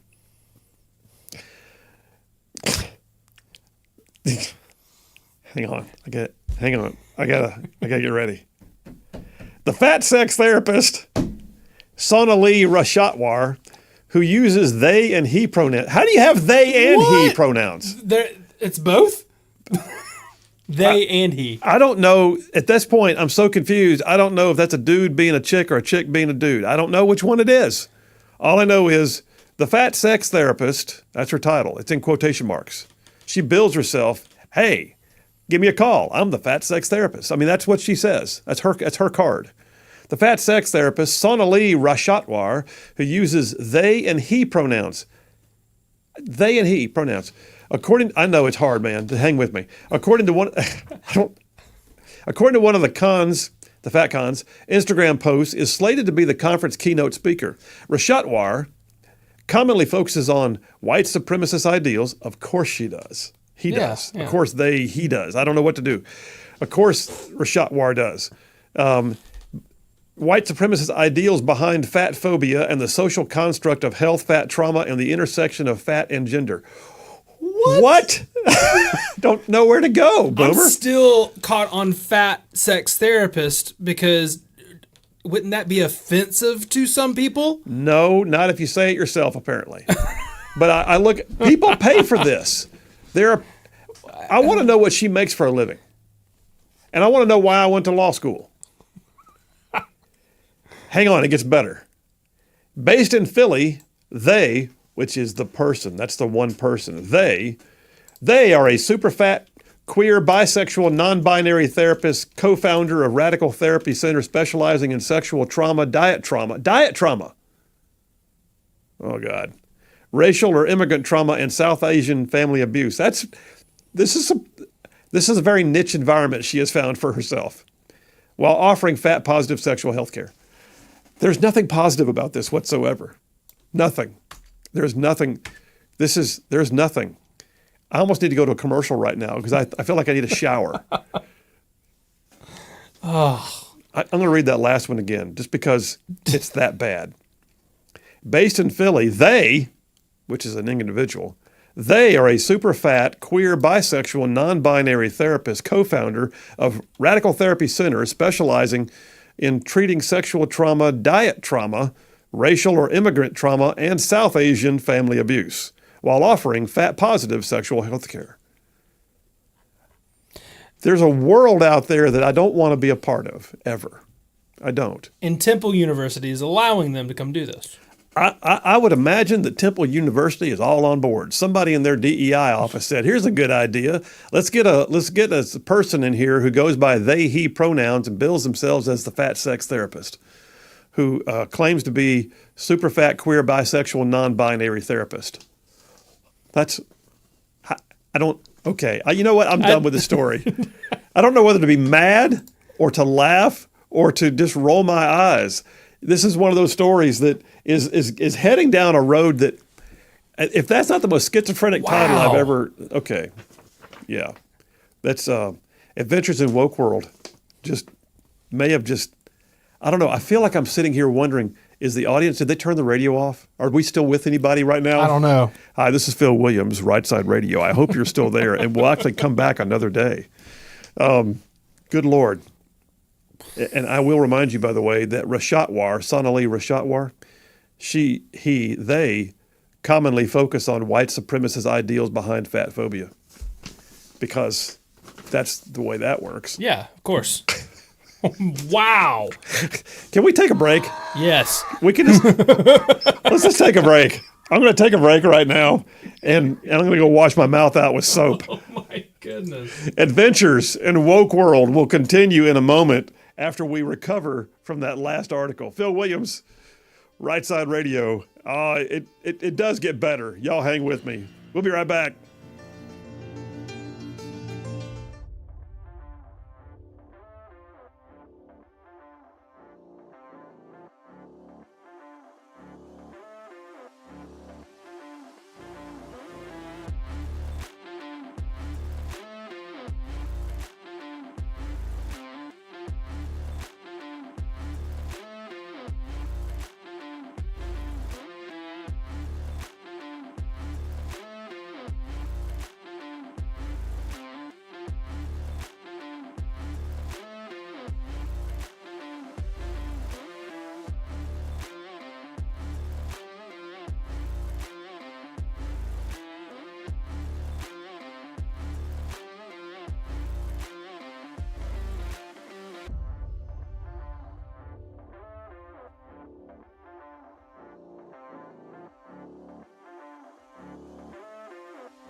And we are back. Phil Williams, Rightside Radio, solid conservative and just plain right. Hey, before we go any further, I got to tell you, our friends at Southern Immediate Care.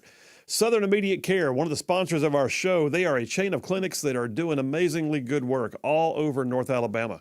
They got locations in Gadsden, Anniston, Atala, 5 locations around the Birmingham area. Their 2 newest ones are in Chelsea and Hoover, and I hear that more are coming. But you may want to know they are open 7 days a week. They will take all ages. I'm talking about from pediatric to geriatric. You go in there, the staff is always friendly, the place is always clean, and I can just tell you, this is who I use. Southern Immediate Care. I use them in the Gadsden area, and they are always Johnny on the spot. I mean, they are so amenable. They are so just everything is so well received, and I never mind going there. Southern Immediate Care. If you need care 7 days, I mean, think about it. Saturday morning, you wake up, the kid's got a fever. What do?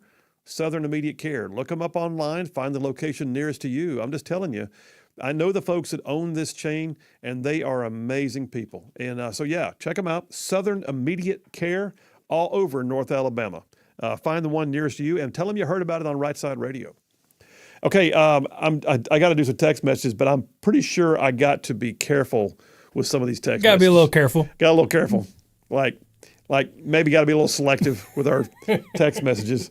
By the way, back on that Phoenix City thing, brand new texter in the string, Mark from Decatur. Mark, we're glad you're in the string. He says the Phoenix City story was, they used, when they did the movie, they had a lot of locals in the film. He said, my mom was a student at Judson College back in the 50s. She dated a boy from nearby Marion Military Institute, whose claim to fame was that he had one line in the movie, "Who shot you, Mr. Patterson?" And I said, very cool. Mark from Decatur, glad you're in there. Allison from Madison, it's a great day to be a ruffian, jackassery and all. So there it is. Brandy from Athens.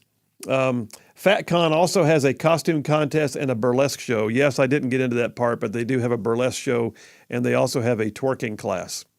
Yay. Okay, there's one that'll burn in your mind. Tony from Piedmont. There's no redeeming value in discussing all this crap other than sticking your face, and that's what they want to have happen. Tony from Tony, Alabama, says, we're living in Sodom and Gomorrah and the days of Noah. Navy Phil from Athens says, we're still just trying to get up off the floor as we guffaw at the idiocy some are wasting their money on. Sounds like a comedian. Mark from Red Bay, try putting all that on a business card. That's funny. That's funny. I got a business card the size of an 8.5 by 11 sheet of paper. Ronnie from Athens, we're over here going, la, la, la, la, la, la. I am not listening. Roughly Ann from Huntsville says, I'm repulsed, but I'm here. James from Owen Crossroads says, comment on Woke World, we need to invent a mental safety belt to even imagine this. Jeff from Indiana texted in, says, what scares me is I wonder what that therapy sexual, anyway, I'm not going, Jeff, I'm not even going to read it, brother. I ain't going to read it. Yeah, I'm not Jay from Hartselle. I'm not going to read it, brother.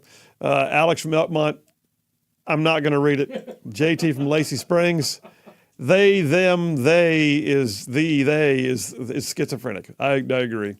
Juan from Newmarket, I'm not going to read it.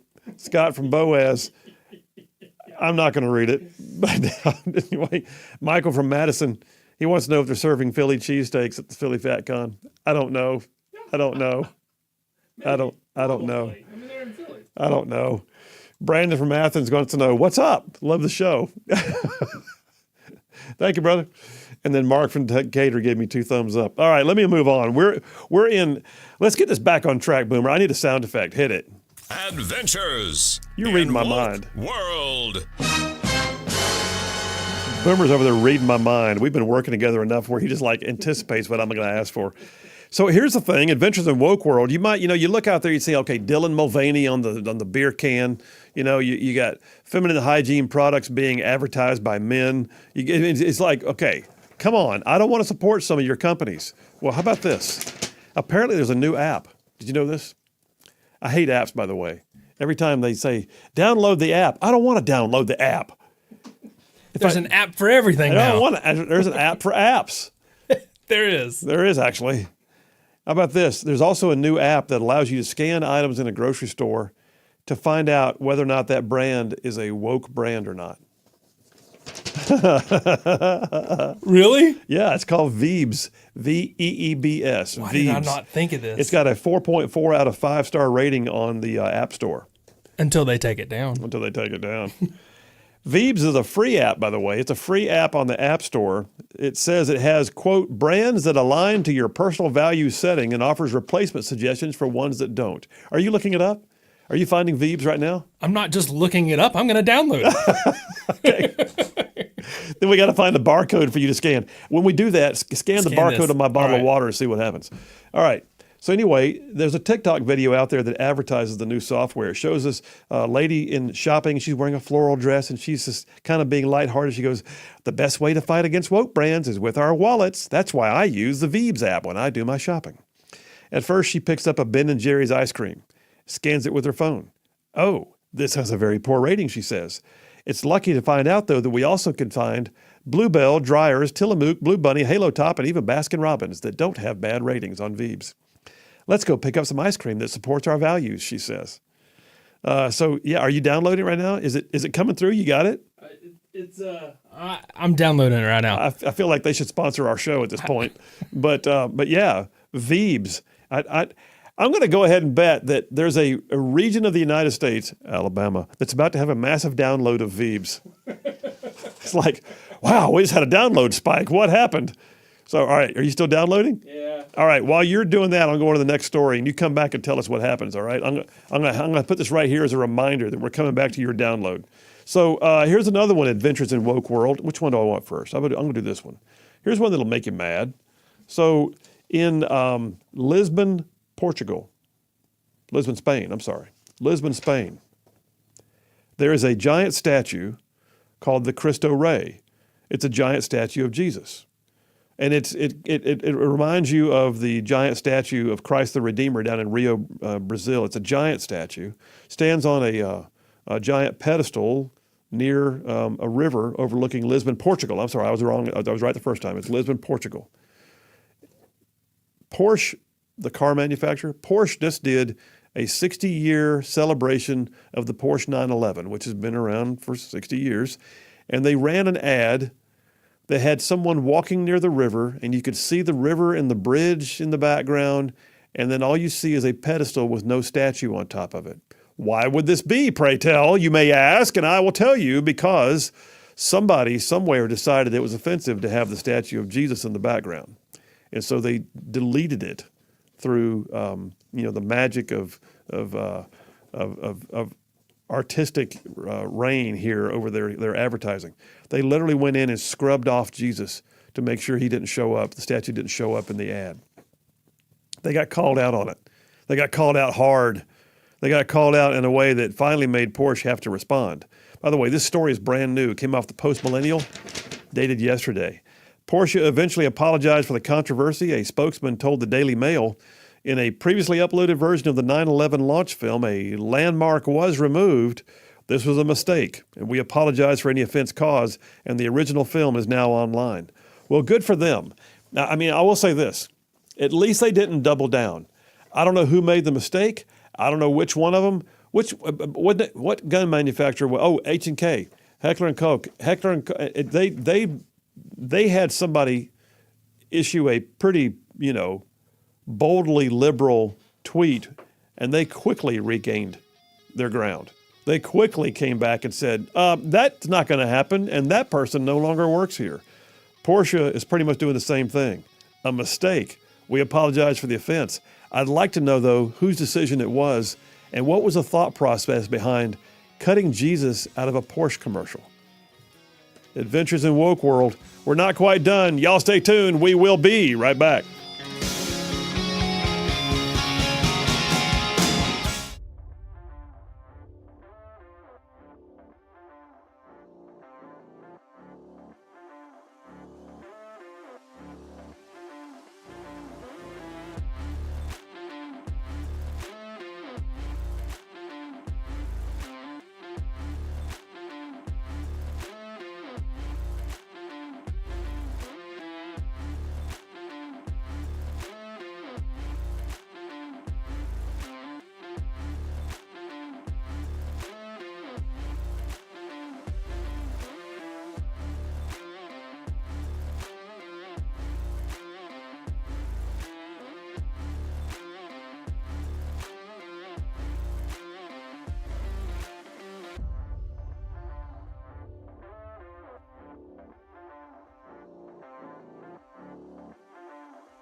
And we are back. Phil Williams, Rightside Radio, solid conservative and just plain right. Covering down on some major ground across the northern half of the most beautiful state in the nation. This one, Alabama. I'm talking about the show. We send our signal like, way on down south of Birmingham and, way up north of Huntsville and all the way from Tuscaloosa back over to Gadsden and parts of even Georgia, Tennessee, and Mississippi all thrown in just for good measure.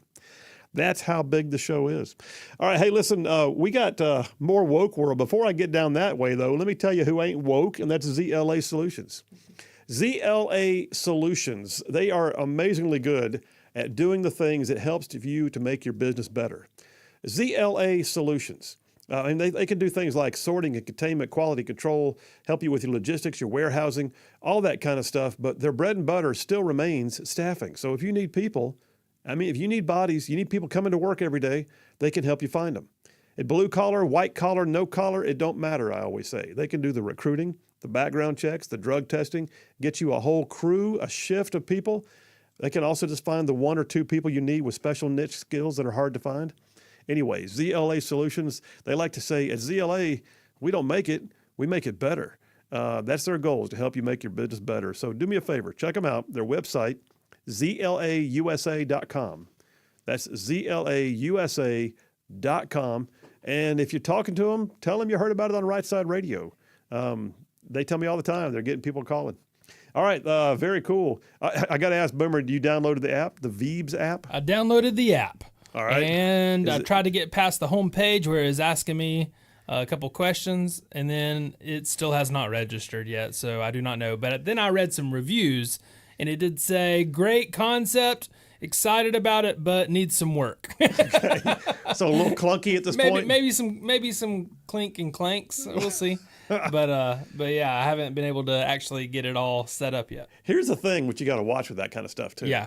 Is who decides which company is woke? What if the company feels maligned by this? What if let's pick one. Let's say, Maybelline makeup has gone woke. So what's another? Pick one. L'Oreal. L'Oreal pays to have the better rating. Oh. Can they do that? Why not? It's an app. It's probably just an individual owner. Oh boy. Oh boy. I mean, this is what happens when you have too many apps. Yeah. Someone said that on the text thread. Our church has got an app, and it almost made me mad. Almost made me mad. I don't want an app. I mean, rats. I do have to find myself. I delete a lot of apps. Yeah. Because I'm like, I don't want this many. I don't even use them. While I'm on this rant. Go on. I had to get a new phone recently, right? Yeah. And they come with all kinds of preloaded apps, like you're really going to want Hulu TV on your phone. I know some people do. I don't. But so I went in and started deleting the apps. There are some you can't delete. There are some that will not be removed. So you know what I did? Just out of spite. What'd you do? I made a folder and I stuck all of them in one folder out of the way so I wouldn't have to see them. So you wouldn't have to see the ones that you couldn't delete. Just get off my grass is what Get off my grass. A couple of text messages in here. Let's see what you got. Jay from Hartselle says, if Porsche wants to put out a commercial, it should be Jesus driving that thing at about 120 miles an hour, top down, hair flowing, rocking out to some crazy train. That's my Jesus. If you want to commercialize Jesus, I'd say that's the way to go right there.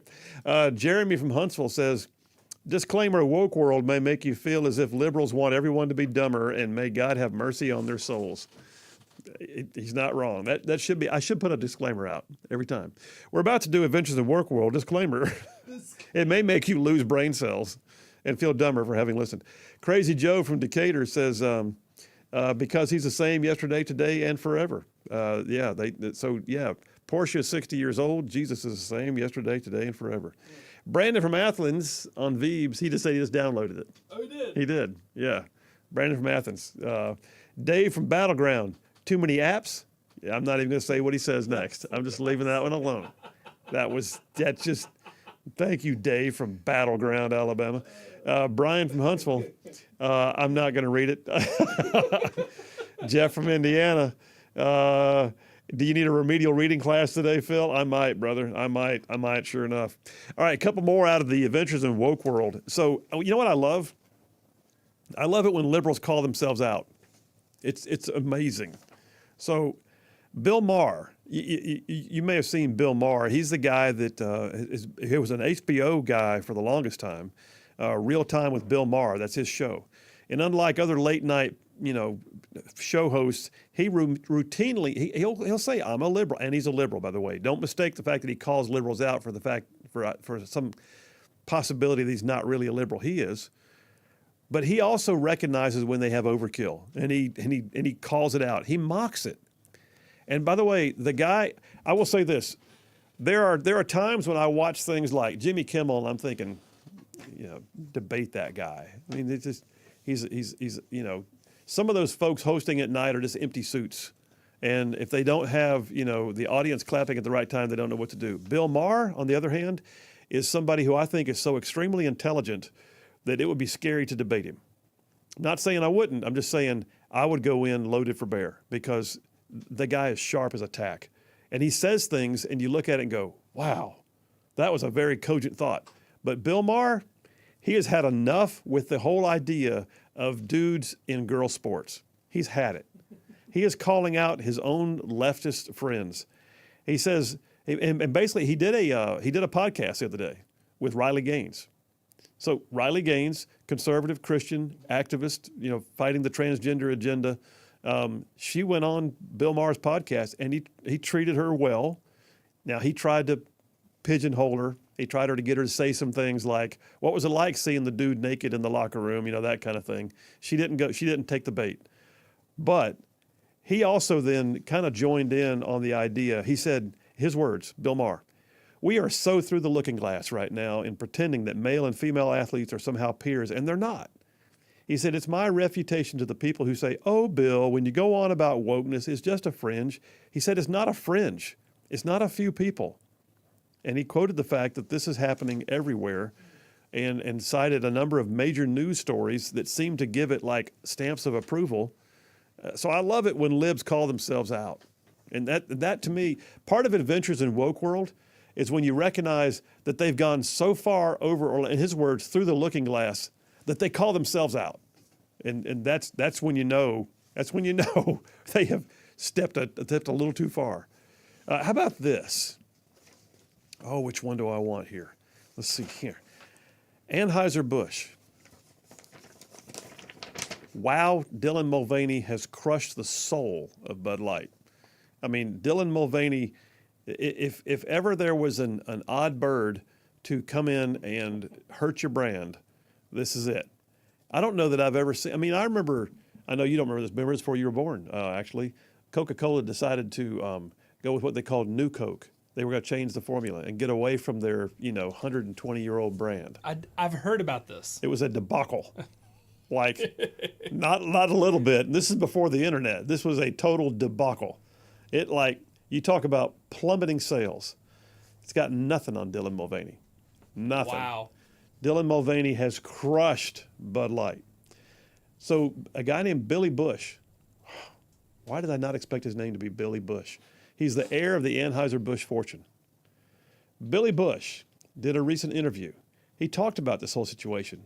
He said that with regards to the whole Dylan Mulvaney thing, he believes his ancestors who founded Anheuser-Busch were rolling over in their graves. Now he was on a podcast with a guy who is a liberal, TMZ host Harvey Levin, and Levin was trying hard to basically tell him that's prejudicial, and he said it's not prejudicial. Your sexual preferences should stay private. He said beer distributors don't expect to have to deal with this. And he said, I think my family, my ancestors are rolling over in their graves. They were very patriotic. They loved this country and what it stood for. They believed that, transgender, gays, that sort of thing, it's all a very personal issue. They love this country because it's a free country. And people are allowed to do what they want, but it was never meant to be on a beer can, never meant to be pushed into people's faces. So they would have never marketed their brand that way. There's the heir to the fortune right there saying, yeah, you hosed it. We built this thing for generations and you hosed it. Last couple things I got. We were on the other day, Stephanie Smith from Alabama Policy Institute was that Friday? And she made the comment that she has a personal issue with the idea of public sector unions.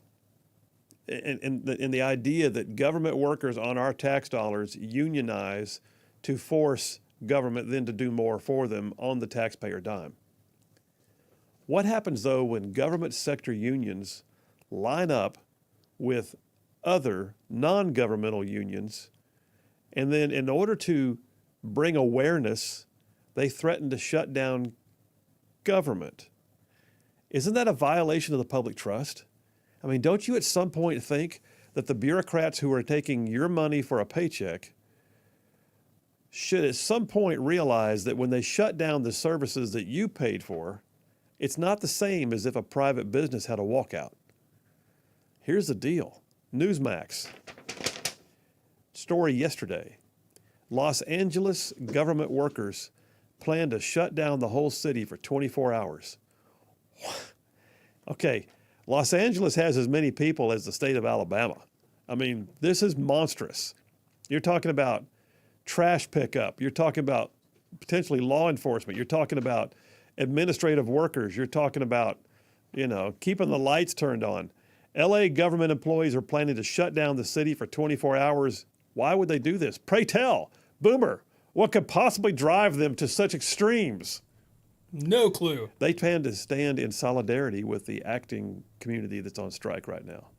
It's in solidarity with the strike of the Hollywood actors. What? I kid you not. They're not going to do that because of the Hollywood actors. I'm holding it up right here. This is it. It says, we are proud to join the writers, actors, and our countless other union siblings striking for respect in Los Angeles, says the SEIU Local 721, which has over 11,000 Los Angeles employees, including traffic officers, sanitation workers, and all that plan to take part in a 24-hour strike to bring awareness to the Hollywood Actors Union, which is currently on strike. When is this going to take place? I don't know. All I'm saying is, if you have plans to travel to L.A., maybe it's not the right time. L.A. Democrat Mayor Karen Bass countered the union post by saying, the city of Los Angeles is not going to shut down. Not going to happen. My office is implementing a plan assuring that no public safety or housing or homelessness emergency operations are impacted. What? Why'd she got to go to the housing and the homelessness? Why didn't she just say, we're not? Yeah, exactly right. All right, tell you what, last break of the day. We'll come right back, take a few text messages. I am telling you, this has been, I still haven't recovered from that first story. I know. And now I got to go eat dinner. How does that work? Phil Williams, Rightside Radio. You guys stay tuned. We will be right back.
And we are back. Phil Williams, Rightside Radio, solid, conservative, and just plain right, making common sense a superpower. All right, I am having an amazing moment right now because my whole family, for the most part, most of my family has joined me in the studio, to include my grandson who is on mic with me right now. Hey, bud, how are you doing? I'm good. Yeah? You're talking on the radio right now. How you like that?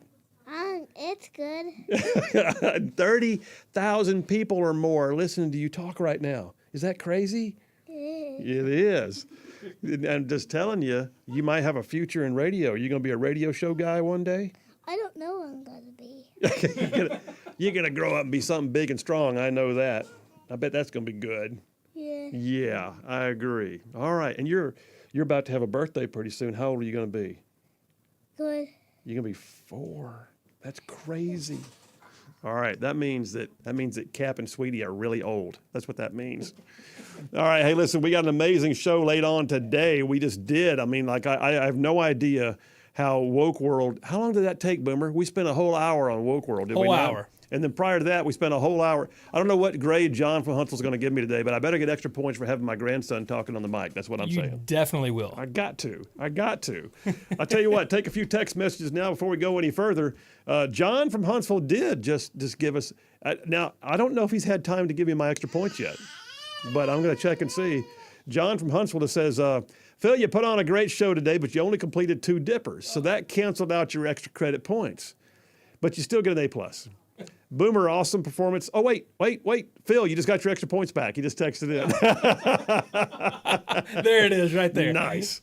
All right, it says, Boomer, awesome performance today. Near perfection. You even earn extra credit points for saying you love to go bass fishing, so you get an A++.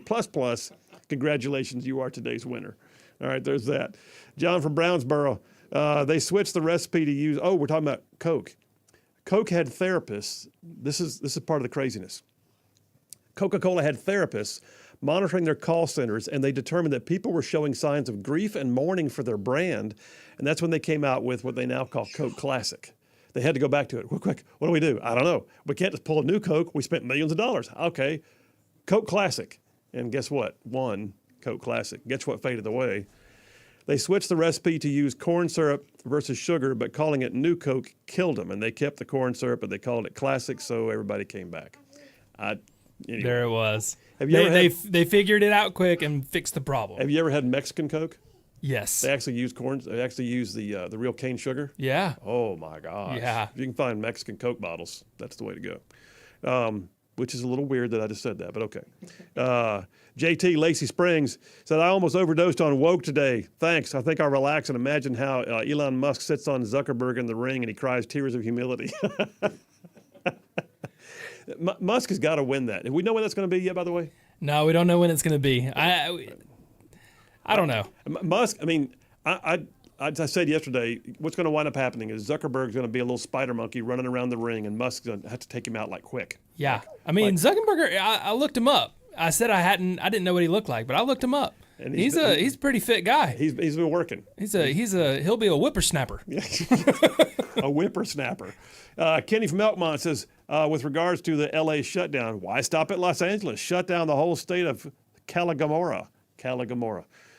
Jeff from Indiana.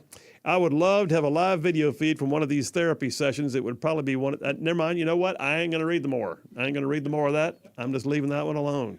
Jeff, you got it. Brian from Huntsville says, Brian gives you extra points also for having your grandchildren exposed to the truth. Thank you very much. Crazy Joe from Decatur, you strike, you hike. Terry from Athens just saw that AB is selling off 8 beer brands. Oh, Anheuser-Busch is selling off 8 of their beer brands. They are in a world of hurt, bro. They are having to download their brands at this point. That's not good. That's not good at all. I mean, it makes New Coke look like a great idea. Dwight from Decatur, maybe Jesus didn't want to be in the Porsche commercial. I don't know how to answer that, but I'm just going to let it lay. All right. John from Huntsville also just chimed back in again and says, sorry, Boomer, Phil just stole your first place trophy. I got it. All right, listen, folks, we got an amazing level of shows laid on for you. I think you're going to like some stuff happening in the next few days. But in the meantime, just remember this. The world is woke out there, but Charlene is here right now with me in studio. And, honey, am I right? You always say there's more of us than there are of them. Am I right? That's right. There you go. All right, more of us than there are of them. You keep that in mind as we go out. You want to say goodbye to everybody, bud? Bye. Bye. That is number one grandchild right there saying goodbye. Listen, we love you. The reason why we do this show is those of y'all that are out there right now. I mean, Boomer and I got any number of other things we could be doing, but this is like a mission and a calling. I'm just telling you, every single day, I hope you tune in. I hope we do the 4 E's. We educate and enlighten and empower and entertain you on what it means to be a conservative walking around in today's crazy world. But in the meantime, we'll be back here tomorrow at 2 o'clock. You guys have an amazing night. We'll see you then.